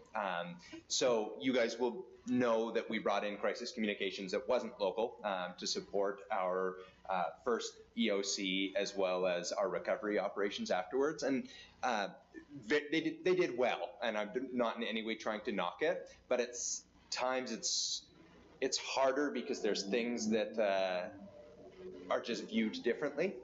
Trying to find the most diplomatic way of saying this, but maybe a different understanding about the community, what's likely to cause ripples or whatever the case is. And so I think that where we've heard from council that there's a desire to ramp up in communications, what we've kind of been talking about is what's the lowest cost way for us to be able to ramp up some additional capacity to make these things happen. So we're exploring things like co-op students and other opportunities where they can be taking certain activities that would really free Kim's time up to be able to take some of those more strategic or high level activities on, so that we're not on the hamster wheel quite the way we have been. So. Such as photography. Because there's a lot of photography that you're talking about. You're going to promote new things or any other thing that's coming up too, that if you're talking about changing logos for the arena and this and that, that's a huge expense. Yeah. Those were kind of in reference to what I was saying, that there are dollar figures attached to a lot of these projects going forward, and I would think that, you know, if we're going to rebrand the pool or the aquatic center or the arena, that those dollar figures would come back to council to say, you know, is this something that we're going to put a new sign on each one of our buildings? Are we? That's where you'd see it, is when it becomes a signage project or whatever the case is. The IP side is a staff time thing, but as soon as it ends up being we need to buy new banners as a result of these new designs that we've had, you're exactly right. That's where it shows up. Councilor Richard? It's nice to see a lot of these things being drawn up. The text-heavy documents in the past, people get lost, maybe don't read and find all the information. So it's nice to see some of the changes. I think one of the questions is in part of the plan with some of the costs with budget, maybe where Councillor Newman was going was what kind of promotional items that maybe we could use to promote Merritt, like the hats, toques, and would they maybe be something that we could say, oh, available for sale at the Bailey House, and then really help promote the Bailey House or something like that? Is that part of Yeah. Any plan or? I dragged Marilyn to join us because I knew some questions might go her way. Sure. Yeah, so Marilyn's been working on all the kind of swag stuff and communications with the Bailey House. So maybe you might better answer that. Thank you for your question. Absolutely. We've started off with the hats with the Bailey House so that they can, and they really like the hats. So this summer they had lots of people come in. So just like 10 here or 20 here. Right now it's coming out of the dev budget. So when I first came here, one of my missions was to get all of the swag in one place. So I went through just about every room there is here in City Hall and brought all of the promotional items so that we have a place where people can come and take whatever they need. So absolutely, we're more than open to do something like that with the Bailey House in conjunction with any promotional items, and open to new items too as we go forward. Great, thank you. Councillor Rogan. So I just want to say that I understand your position. So I understand that there is a lot of work needed to be done. So my recommendation here would be to create some strategic planning where we can just determine and define priorities. Or maybe it can be a 1 year plan or 2 years plan, because there is a lot of work to be done. And I just want to mention that throughout the campaign, one of the challenges that it was identified, it was communication with the city of Merritt. So if you follow the social media channels, you will realize that for some reason, what we are doing has not been enough. So I know the attempts that every organization in the community does when they want to promote an event, to promote a specific activity, and sometimes people hear about that event and when it's too late. So and that's happening also with activities around the city. So I think that there is a challenge, and we need to identify potential solutions to embrace that situation. Mm-hmm. Thank you, Councillor. Councillor Petrosic. I was surprised to see that 28% are over the age of 65 and going up, right? Yeah. In the next 5 years, are we kind of targeting communication towards or thinking more about the seniors? And well, that's something to think about, I guess. Yeah. When you design communications, is not to focus to the exclusion of others, but to be mindful of that audience and how we might need to pay more attention to how they consume information. Right. Thank you. With the added trend that seniors that are 65 may consume information very differently than seniors that are 85, and that trend continues to change. So, yeah, really good point, though. Well, I mean, if you really want to know about seniors, go to Nicola Meadows and go to the Florentine. They, even though they're older, they don't want to be forgotten, and they do have a strong voice. They will come and talk to you, and I'm getting into the Nicola Meadows at least once a month. Just sometimes it's nothing, but most of the time they have something to tell you, and they feel that even though they can't be mobile, they don't want to be forgotten. So I think that's, that's why this, and we do have a lot of seniors here because there's a lot of people that we grew up with. I mean, I came here as a 19-year-old kid, and and there's people that are still here from when I came here that were, I figured we're 100 years old then, so I can't imagine how old they are now. But so yeah, they do have a pretty strong voice in this community. They really do. Any other questions? Thank you, Ms. Mullins. I just have one. Go ahead. I just have one question for you. When I do an interview, I let you know. Do you expect council to do the same thing if they're interviewed, to let you know that they've been interviewed and by who? We should keep track of any kind of communications that are out there, yes. Okay. So. And I think that's part of what we're going to nail down with a policy is we would like to have it a bit more standardized. Not, what people say, we're not trying to handcuff, but what the approach for any of this is going to be so that council can just be a united front. I think that's really what the overarching goal is. The one question that I had, because Kim and I have talked about this a number of times, there are some things that of course are going to change when things are going to get done. Part of that is resourcing, which will come to you guys at the budget table. Part of it is going to be dependent on your strategic planning. But I do want to get a sense for, most of the time we leave operational stuff at staff, but when it comes to communication, there's a huge interaction between staff and council, and what your expectations are. And so we know we have to be a little bit more nimble on this front.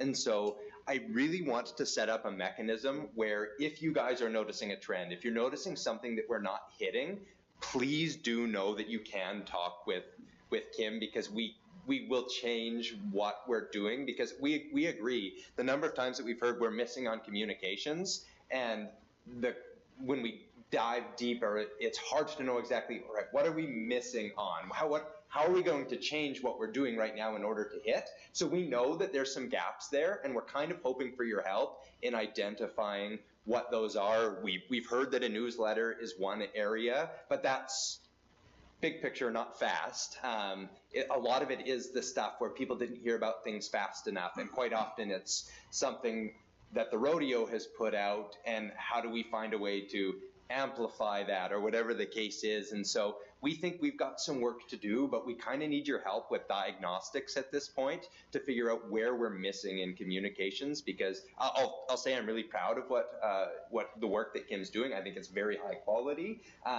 but it's also important to us that we don't miss. Like, we want to figure out the areas here that we're not quite on the mark, and we sort of need your help with that, if that's a fair comment. Yeah, absolutely. So, yeah, the more information we can gather, the better.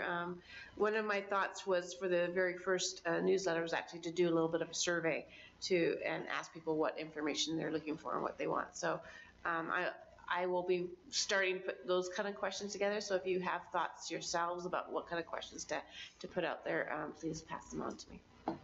Councilor Newman.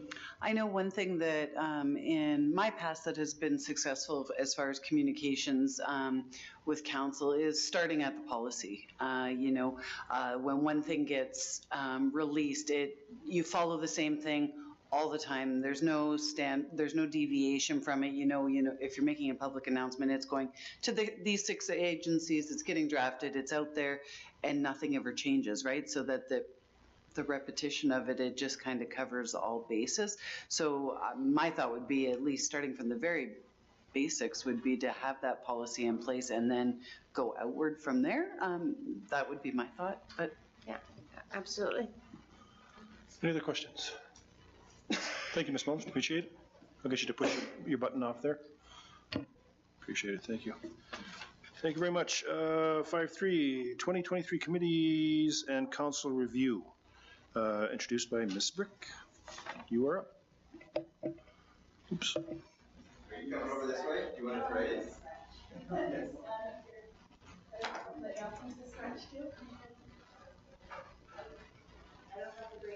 That Kim does, and I don't have the video or the presentation that the Tourism Nicola Valley had earlier, so you guys just get me and a little bit of extra text.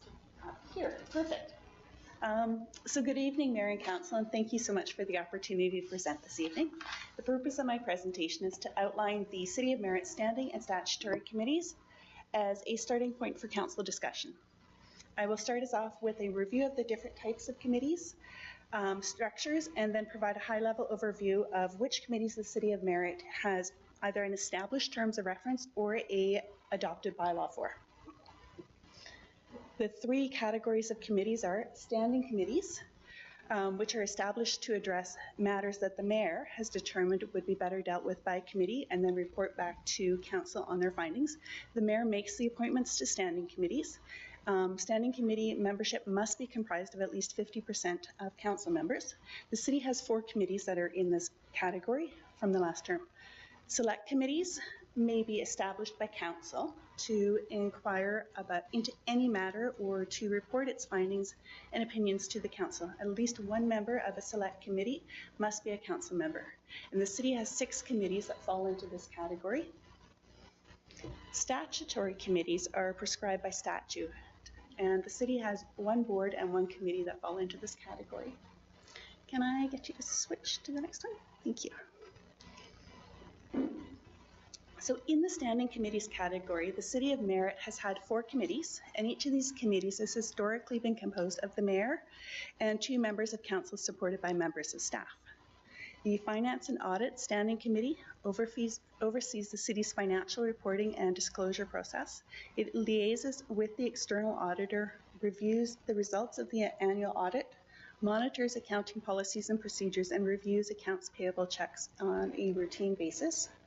This committee was established by resolution of council as a terms of reference, and this committee last met in 2022. The Emergency Executive Committee is established by the Emergency Measures Bylaw 1725. The responsibility of this committee is to plan for the annual review and update of emergency plans and procedures.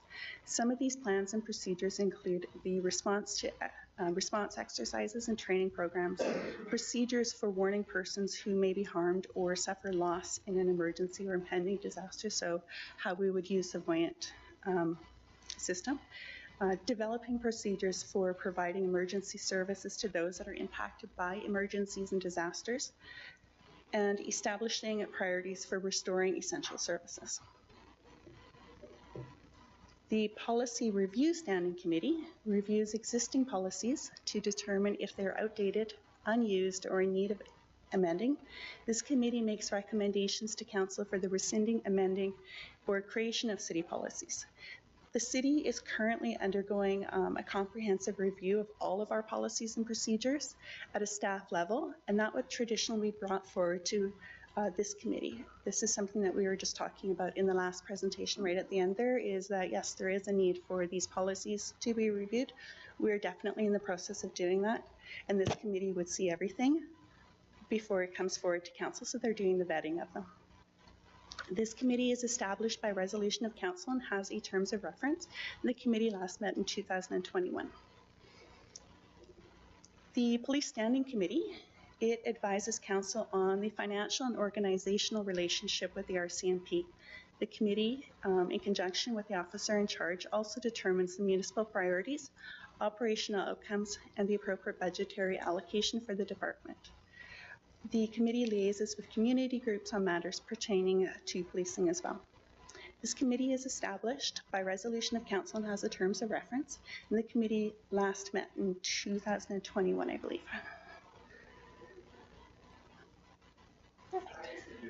Yes. On that, I just want to add one point for standing committees, that there's a lot more variance in select committees, but standing committees, there's definitely many more established best practices, particularly because they have to at least be half made up by council, but all of these ones here have historically been all members of council.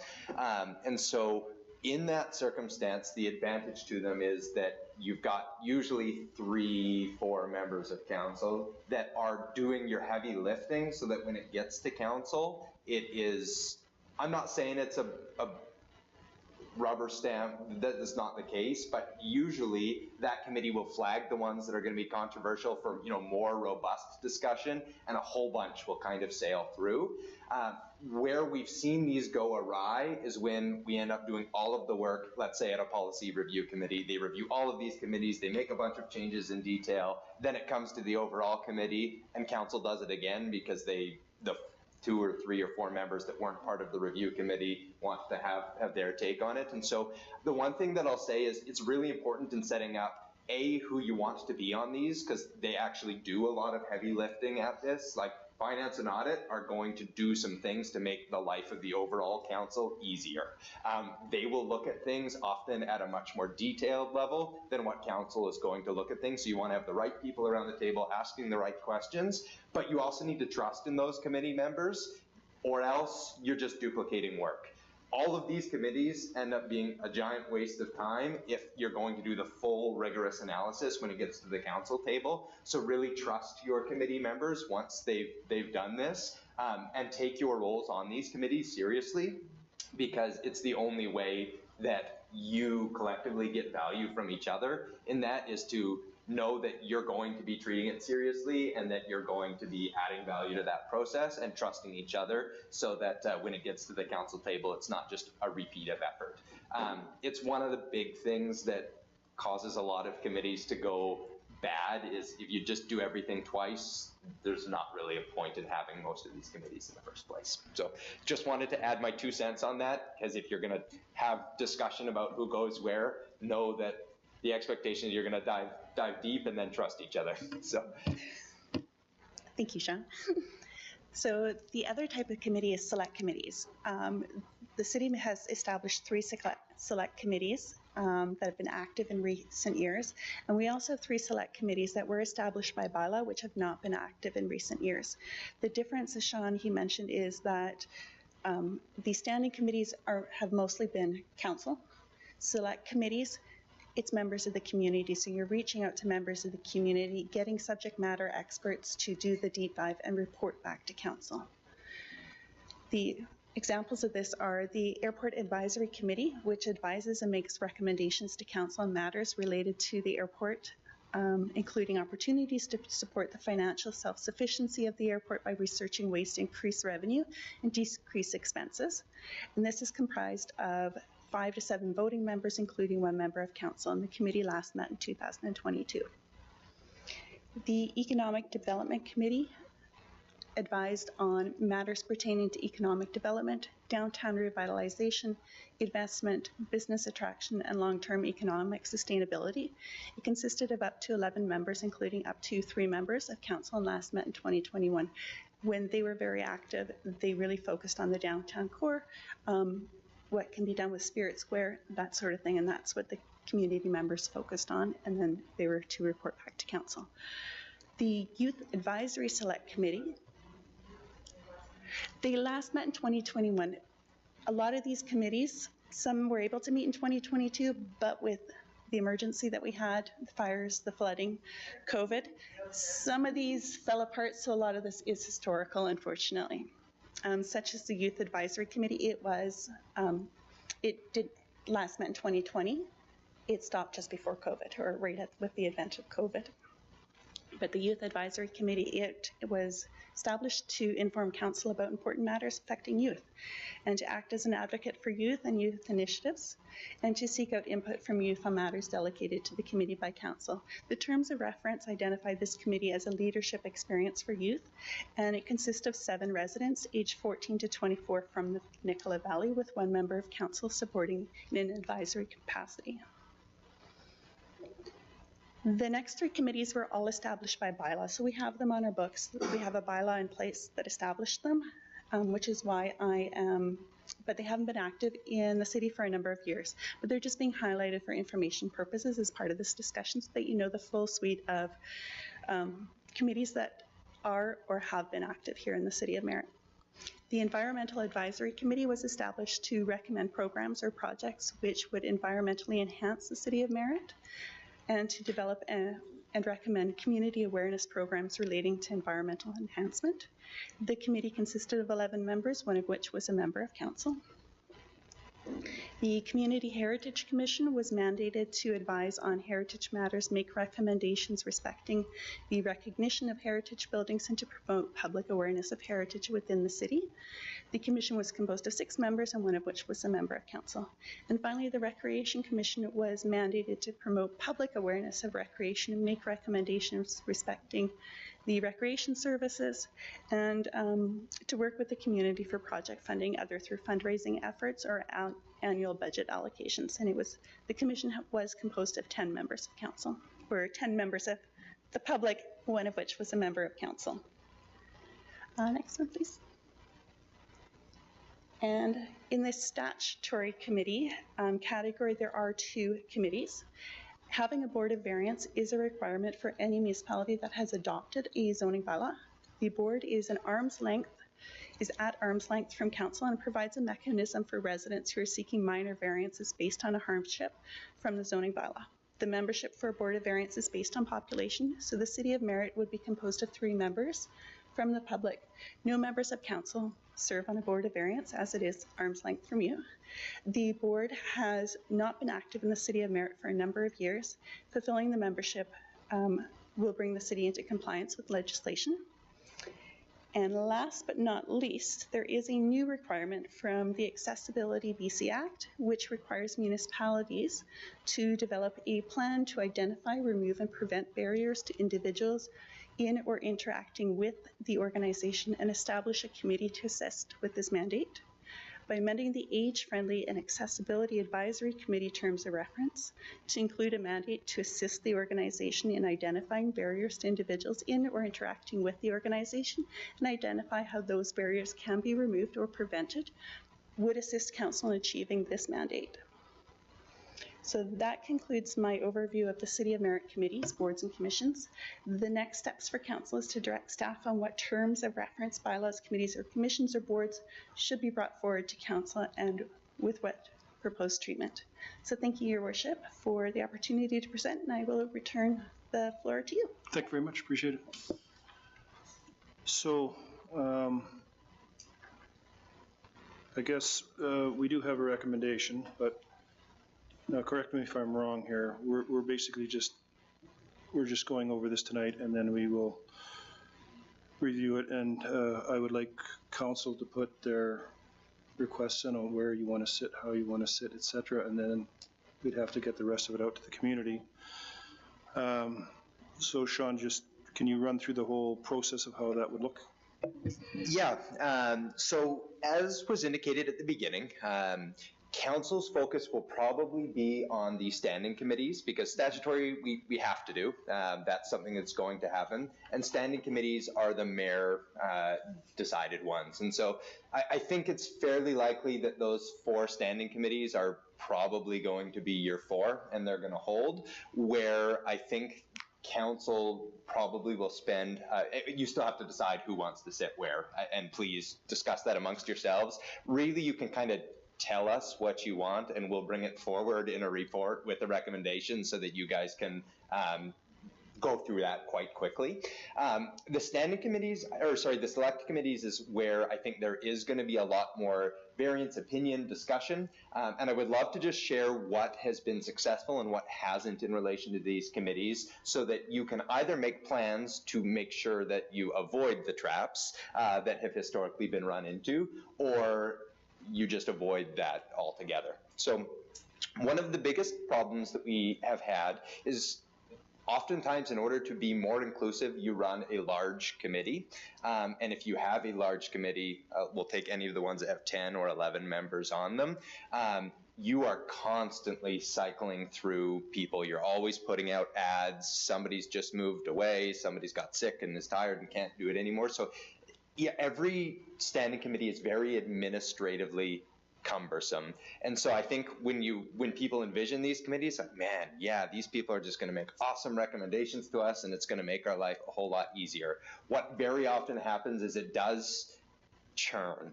There's some discussion that doesn't really lead to recommendations. People leave committees, you add people to the committees, and it doesn't really go anywhere. So what I think I want to first recommend is that if you're going to bring some of these back, please give consideration for what the right size of the committee ought to be, because very often you get better discussion from smaller groups of people who really are passionate about what they're doing. They're not going anywhere and have some degree of expertise in the area. There are other areas where I'd say that that's probably not accurate. Like we found that having a lot of people, say, in the Age-Friendly and Accessibility Committee was critically important because the needs of someone in a wheelchair might be different than the needs of someone who's blind.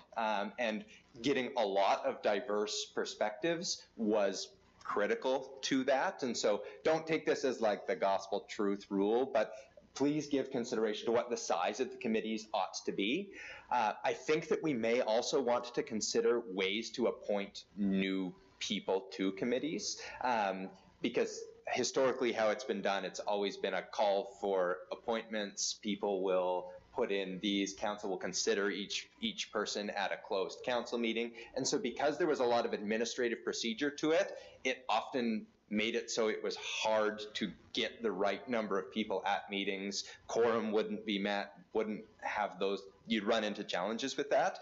And it just takes a lot of time to get there. So I think that if there is a mechanism to directly appoint people either by council resolution or delegated authority to the mayor or something like that, where you can do things a little bit more informally. There's some communities that have made that happen, where it's the mayor has authority to add people to any given standing or select committee, and the mayor then does an email, hey, council, are you okay with this? I'm thinking about adding this person to this committee.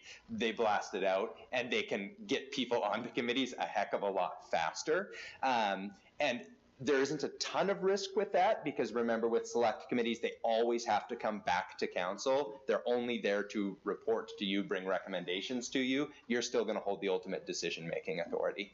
So I think that so long as you're considerate of how we can make that turnover a little bit quicker for the community, and then be mindful of what the right size for that committee ought to be, we can be successful.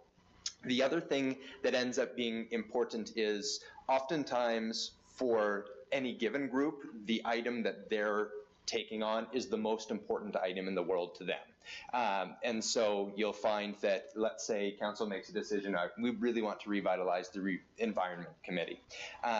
You will have people that are passionate, and that's a really good thing, but they're going to want to meet often every month in order to have what ends up being conversation, and it is very important that council, whatever council member is going to be on that select committee, I would highly recommend, and I think we've actually got our policy structured now where the council member is the chair of the committee, and you are going to steer people in a positive direction that's ultimately going to yield to action by council. If it's not going to lead to council doing anything, the committee isn't doing anything. And so I think that that's really important for anyone who's going to be a chair of those committees, is making sure that you get the right frequency. People will want to meet a lot because this will be super important to them, but know that that's going to affect you, it's going to affect them, but we're also going to have a staff member supporting it. Oftentimes we'll have other staff there in an advisory capacity to answer questions, and so it can proliferate fairly quickly if you've got 11 committees that all want to meet every single month, that all want different actions and reports and all of these different things. It will detract from your council strategic plan and what staff is able to get done for you if committees are kind of wagging committees as the tail is wagging the dog. And so just be careful with making sure that committees don't overtake your council strategic plan when that time comes.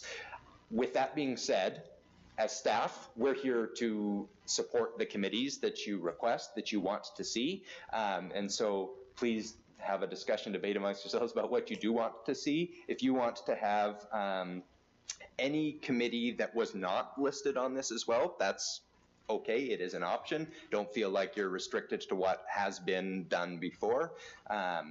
So with that, Big Sean? Chat away. So I guess one other thing I should mention is I was approached by two other groups that were looking for liaisons, which was the museum and the library. And Wendy, Councillor Charney is already sitting as liaison to the transit board. So I guess questions and discussion. I'll be 100% honest with you. I like the look of most of these committees. I'm just not sure about the Heritage Committee. I think pretty much everything that was done with the Heritage Committee has been done, and the whole idea of that was to emphasize the homes that needed the plaques in town and that kind of stuff. And I know they were kind of trying to move into restore a couple of older buses that used to run through town, but I'm not really sure that one is, I mean, I guess the only way to do is to advertise and see what comes out, but the job that they got together for was pretty much done, and that's about the only one that I see myself, just from being in Merritt for quite a while, that might not float at this point in time. But that's just me.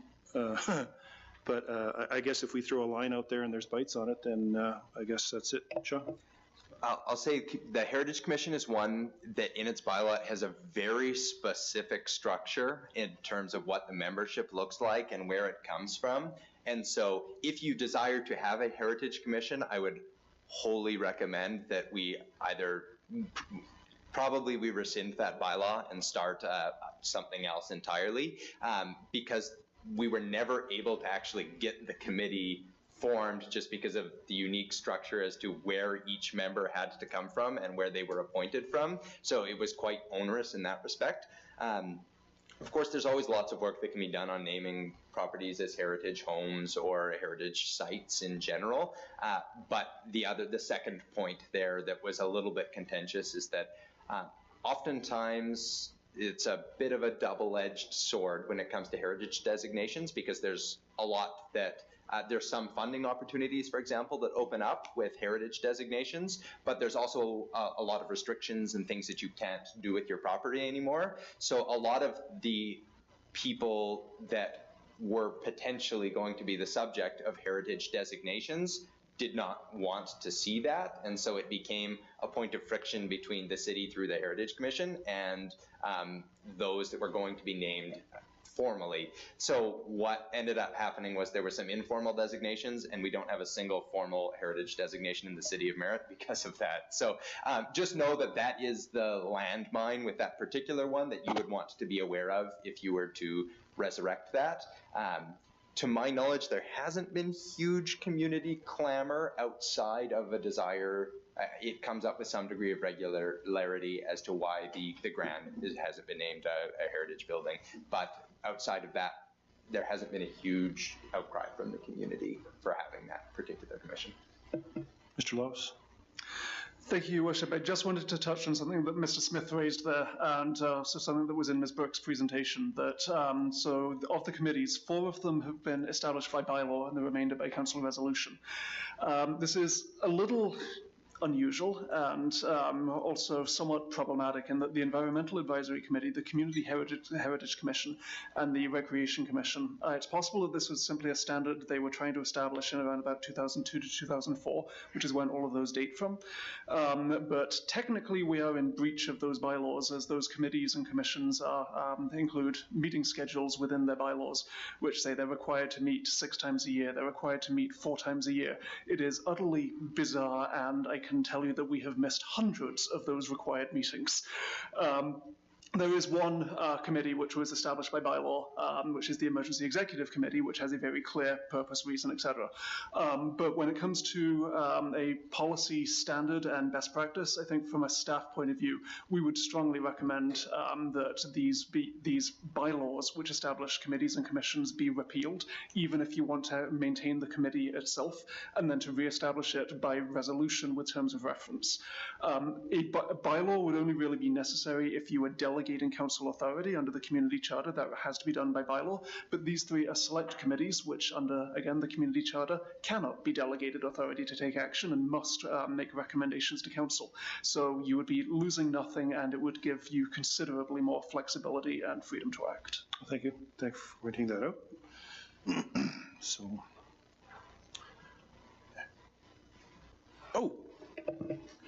Councillor Richard. I think it was already mentioned, I was a little bit nervous about the exact wording with the Heritage Commission, because anytime you say heritage anything, it creates a lot of questions for so many people and a lot of headaches. I think we've already had that with a few buildings where people are nervous to even want to do improvements in town, so I think that one could be a definite tough spot to navigate. So anyway. Thank you. Councillor Newman. Just things that pop out to me, I like in regards to the bylaws. Repealing them, I would probably think is a great idea. I'm just wondering if it's by repealing them, would they automatically then become standing committees? Because obviously going forward, there would be a little bit different setup for the boards. Mr. Ross. Through your worship to Councillor Newman, the committee structure can be created in any way that council requires or requests. So as Ms. Burke explained, the distinction between select committees and standing committees. Standing committees must be established by the mayor for anything that he considers would be better dealt with in that manner, and select committees may be established by council to make recommendations on any area that you care to do so. Any of these committees or commissions where you instructed us to repeal an establishing bylaw, bylaw, we would then include as part of that a request that if you wanted to pass a resolution with a new term of reference, creating a new appropriate standing or select committee, but that would again be up to council if you chose to maintain its existence or not. Thank you. Yeah, and just the things that I noticed that we're missing on here that might be worth considering for council would be, I don't see maybe it could be encompassed into one of these, but hospital, health, and homelessness, I see those three things as major things that our community is dealing with and are not listed as a committee, either select or standing. Food security would be another one going forward, and I'm not sure how that would go, but as far as farming and food security, I think they kind of go hand in hand. And lastly, but probably most importantly, is I see no mention at all of our First Nations neighbors having a committee of that sort as well. So just three others to consider. Okay, thank you. Any other conversations? No, I'm a firm, I'll be honest with you, I've sat on a lot of committees, and the one thing about committees is that they've got to have the people that are willing to do the job. I've sat on a lot of committees that had people that were in for their specific reasons, and once that specific reason was dealt with, they disappeared and never saw them again. Is it 3 consecutive no quorum and it's gone, or is it 2? Do we know? I think it's 3. And that's a shame when that happens, because there's a lot of work that goes on with this, and I have to be honest with you, there's a lot of times where the secretary that is involved in this shows up to 3 meetings and nobody shows for all 3, and they get paid for it. So all I will say is that committees do great stuff as long as we have the right people sitting in them. I do want to highlight something as well that I think is awesome, which is council inviting some members of the public who are passionate about a particular item, get together, have a discussion about it, and make a presentation to council, or do some research and make some recommendations to council. It's not a formal committee, but you guys have probably heard the word task force or whatever this is, right? I think if there's, say, a particular environmental issue that's very important, the order of the day is there's a concern about, let's pick something that's hot right now, First Street, and the bank erosion that's happening on First Street, or Springbank, or whatever the case is there, right? That could be something that the Environmental Advisory Committee would consider as a whole and make some recommendations to council for, or you could take the group of concerned residents that happen to live on First Street and have them work directly with, I don't know, members of the province or whatever it is, find out what the scope or range of options are, and bring that back to council as some designated task force without actually ever setting up a formal committee. A lot of the times what people end up complaining about is the committee structure feels like it hamstrings them. How do we make a resolution? What's the way to go about doing something? And so if council wants to accomplish something, please do know that you can also consider just inviting a group of residents to do something as a task force, either formally or informally, without going the committee structure route. I guess I have a question to Councillor Newman. You touched on the point of First Nations Committee. Can you give me an idea what you're looking at there and what that would consist of? I'm not necessarily sure of what the makeup would be of it yet, but I know just in speaking obviously with our First Nations groups, which we've been doing great at meeting with them locally, but I think it's something that is a huge part of our community, and I think somehow it needs to be acknowledged somehow. And I often feel that in my conversations with members of our local bands that they feel like they're not included in our community decision making, and I think the only way to bring that forward would be to include them. I'm just not sure of the makeup yet. So for me, I think it's something that's definitely been brought to my attention. I would say almost more than 2 handfuls of times that they would like that. So it's just, and I think it's very important, obviously. Yeah. So, I mean, I don't know how to do that, but it's something that Yeah, I just want to make sure that we're not overstepping our bounds or whatever, and that we can actually, what that would look like. So I guess that's something that we need to talk about and brainstorm with people. And I did have one more that I know worked well, and I'm not sure how this looks also, is an executive committee. I don't see much as far as review from council of staff and how their policies and everything go. So that's something that I do. I'm not sure how that looks, but in the past it's been great. It's been a good communication between staff and council. So it's just something to consider. And the whole hospital situation. Yeah, that's why I put hospital health and homelessness kind of all together, that it's. Well, you do realize with the hospital, you're dealing with IHA, right? You're dealing provincially. So, yeah, we can look at that, but I can tell you right now, you'll be treading water pretty hard. They don't have a lot of interest in it. Who's next? Let's see who lights up. Councillor Etchart, you're the winner. I guess my only concern with putting some of these committees in is that with, say, First Nations, I think that if we try and have a committee where there's only a few of council, then we're excluding some of us.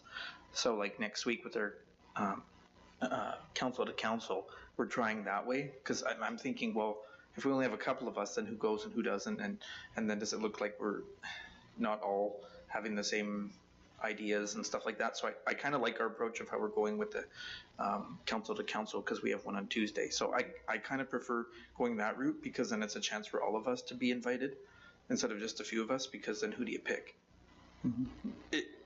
I like the idea of it, but anybody who could go probably could go. Yeah, and that's why I like the whole leaving it open to all of us, where we all can. I think the council to council has to go through its full step. Yeah. And then we can move on. And I'm not saying it's nothing that I don't agree with. It's just that let's get that part done first and see what the appetite would be. Yeah. Maybe rather than meeting quarterly on council to council, we do the committee where people from all 5 bands can attend. So I would say let's move forward with what we're doing and keep this one on the burner to come back to. And for some of the other committees, like with health and whatnot, I know that we had that one housing meeting a few months ago with the different groups from Interior Health that were here, and they were talking about the different buildings that were here. So would that be more of a larger meeting that would happen, not so much as a committee? Because this was in the last council term where Interior Health, Police, Council, and other agencies were here. And so I don't know if that would be something that we could really have as a committee, because it would be more of an open meet. Well, again, that's something we'd have to flesh out, right? And see what it all looks like. But I mean, no idea is a bad idea, Councilor Richard. It's just we've got to put legs underneath it and see what actually walks or not. So, and then getting the buy-in from the community. You've got to have people sitting on these things. So, and I also will warn you too: is don't spread yourself too thin on 55 committees, right? Mm-hmm. I mean, you've only got so many hours in a day. So let's see who the next winner is. Councillor Rogan. I'm trying to remember what I was going to mention. So I feel like we have an inclusive council, so I feel like First Nations have the opportunity to be part of any of the other committees, not only a specific First Nations committee, but they have the opportunity to be part of the economic development, the airport, the youth advisory. So that's the opportunity for all of them to be part of these councils. I agree. Yeah. Councillor Newman? Oh, you're done. So, go ahead. Just add one as well.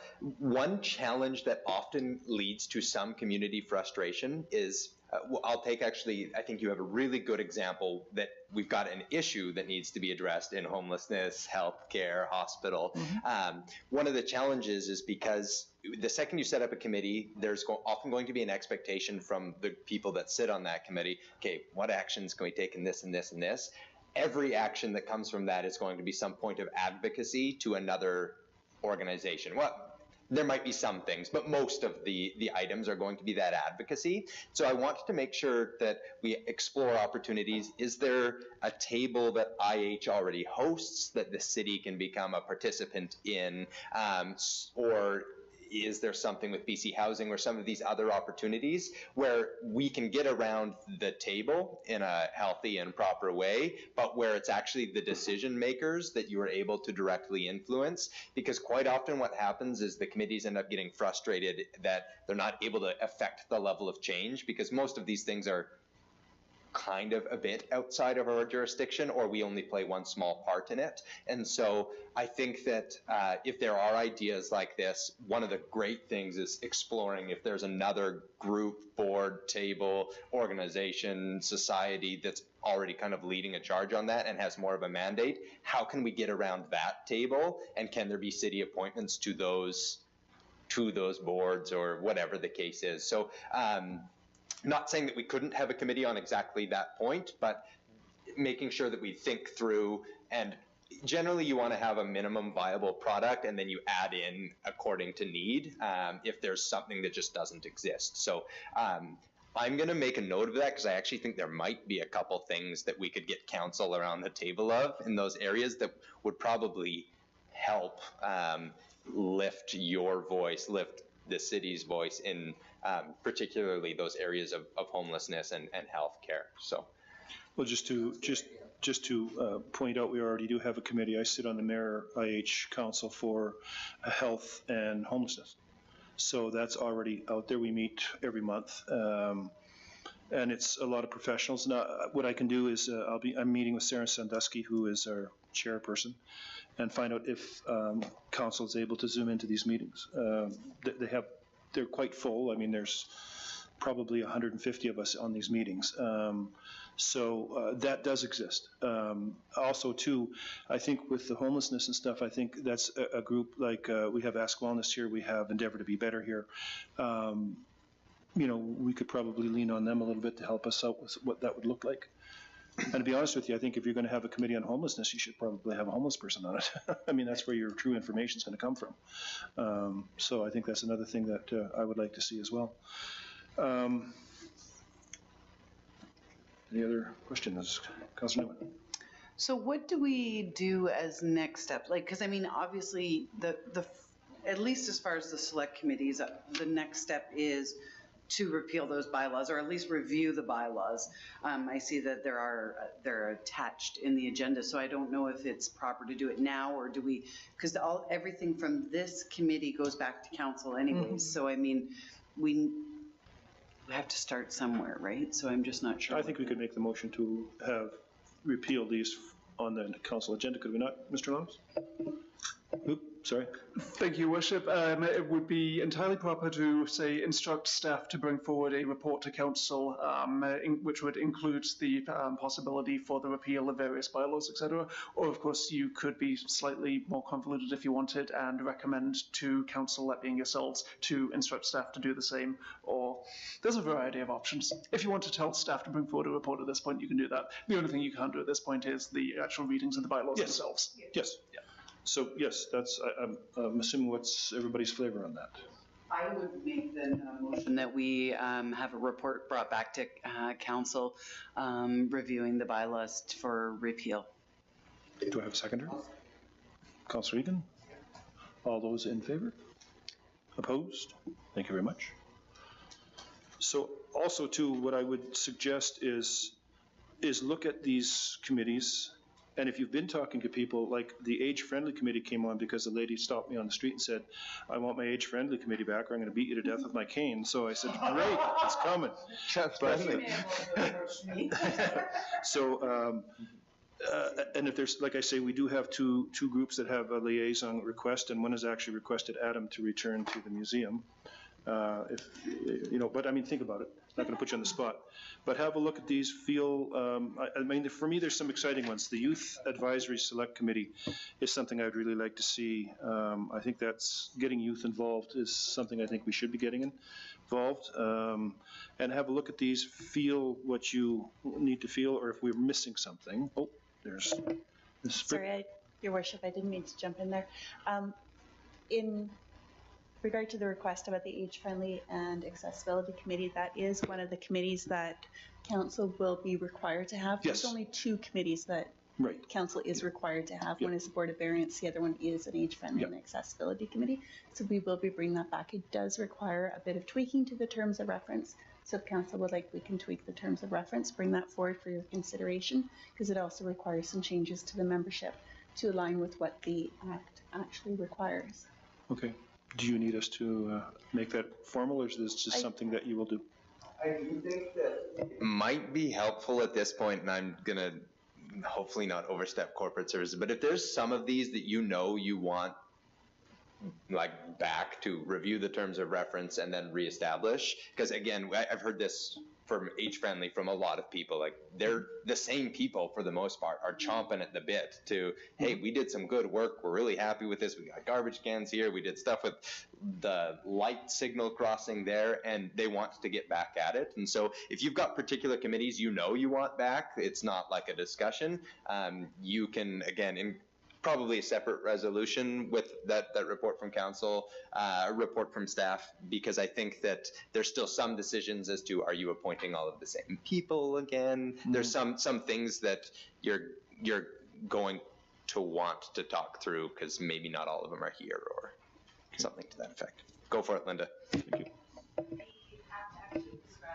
Who has to be on the committee as well, so it will require a few changes to the membership. One of them is a representative from a First Nation, and it's also quite prescriptive on people with a disability or people who are representing those people as well. So there's some changes that'll need to be made there. So. Okay, thank you. Mr. Laws? Thank you, Your Worship. I was going to suggest, as Mr. Smith said, we've already got the resolution that you just passed to instruct staff to bring a report to council reviewing these bylaws, which established several of these committees. Because bylaws require 3 readings and then adoption, which must be on different days, this will necessarily take multiple meetings to do. So you will have basically multiple bites at this particular cherry, however we do it, and of course you can revise the structure at any time of your choice. But yeah, if there are any committees that the Committee of the Whole is particularly firm either should or should not exist at this particular point, you can absolutely pass a resolution instructing us to bring to I want to say the next council meeting, that is exactly 7 days from now, which means we have agenda dispatch in 3 days. So maybe the meeting after that. So a resolution instructing staff to bring forward those terms of reference for the committees that you are sure should continue to exist, or any new committees say that you want us to consider draft terms of reference for, then we can bring that to the next council meeting after next week. Thank you very much. Councillor Newman. Question of staff in regards, so when the bylaws come, so that would immediately eliminate any review right now of the select committees, because those will automatically be coming back with a bylaw review, correct? Sorry, I should have left this on. The list of select committees that we have up at the moment, the ones established by bylaw, so environmental, community, and recreation. If we bring back a staff report recommending repeal of the bylaw, and you simply pass that bylaw, a repeal bylaw, and absolutely nothing else, then these committees would instantly cease to exist because their enabling document was no longer in play. At the same time, then we would include in the staff report a recommendation the council resolve whether or not to instruct staff to basically have a very similar term of reference, but that would have so the committee would have the option of existing or not. It would simply, if you wanted to continue it, no longer be established by bylaw. Right, so for clarity then, so with the Recreation Commission, because this is something in my past life that I think is something that's really worked, and not necessarily as a commission standpoint, but a recreation committee. So it was a standing committee of council that reviewed things like the recreation of the community. So it would be made up of council, and something in this case would be like the pool and the arenas and and the encompassing groups that fall under them. So I'm just trying to get I guess it's best to wait for the bylaw repeal and then go forward from there. I think the staff report would, for any bylaw, it would normally come forward with 3 recommendations on it that council read first time, second time, third time, the bylaw in question. And in this instance, we would also add a 4th recommendation that council instruct staff whether or not to bring forward equivalent terms of reference. Okay. And that would then give council the option of essentially whether or not you want it. Excellent. Thank you. Thank you. So is there anyone that, anything that anyone is particular about, or do you just want to take some time and read these, get your thoughts together? We do need the time to read and understand more the. Okay. I agree, because there's some that I would like, and I'm sure once word gets out that we're starting to do committees, I'm sure somebody else will come forward with some things. Councillor Newman? So then do we have another committee of the whole booked that will deal with the committees? Not at this point. What I think I would recommend, if you guys utilize Mike as kind of your point of contact on this, that way, whenever you are ready to, I think, have the discussion, the fulsome discussion, we could set up another committee of the whole at that point. I'm a little bit hesitant to just pick a date and say it's going to be a month from now in the event that we're not quite ready to hit things yet. But if you decide that that's what you want, we're here to do what you want. So you tell us if you want another committee of the whole for this, that's great. Otherwise, we could set one up. We could bring it just to council with recommendations, having heard what you guys' feedback was. So options galore.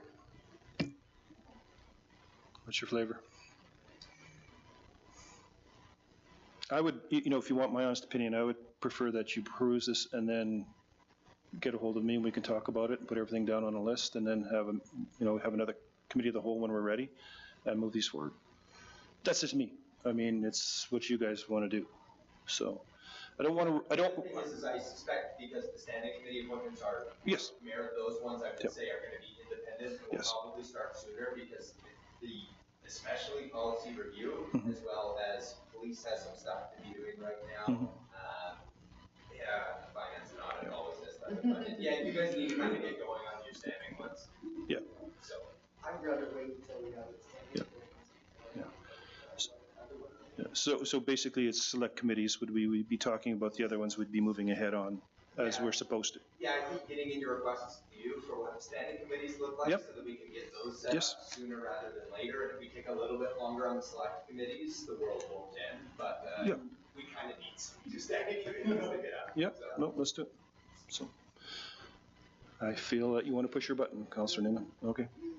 Anybody? Yeah. So anything else? Anyone else? Everybody's happy? I guess we'll end the meeting. Thank you very much, everyone. Mic's off.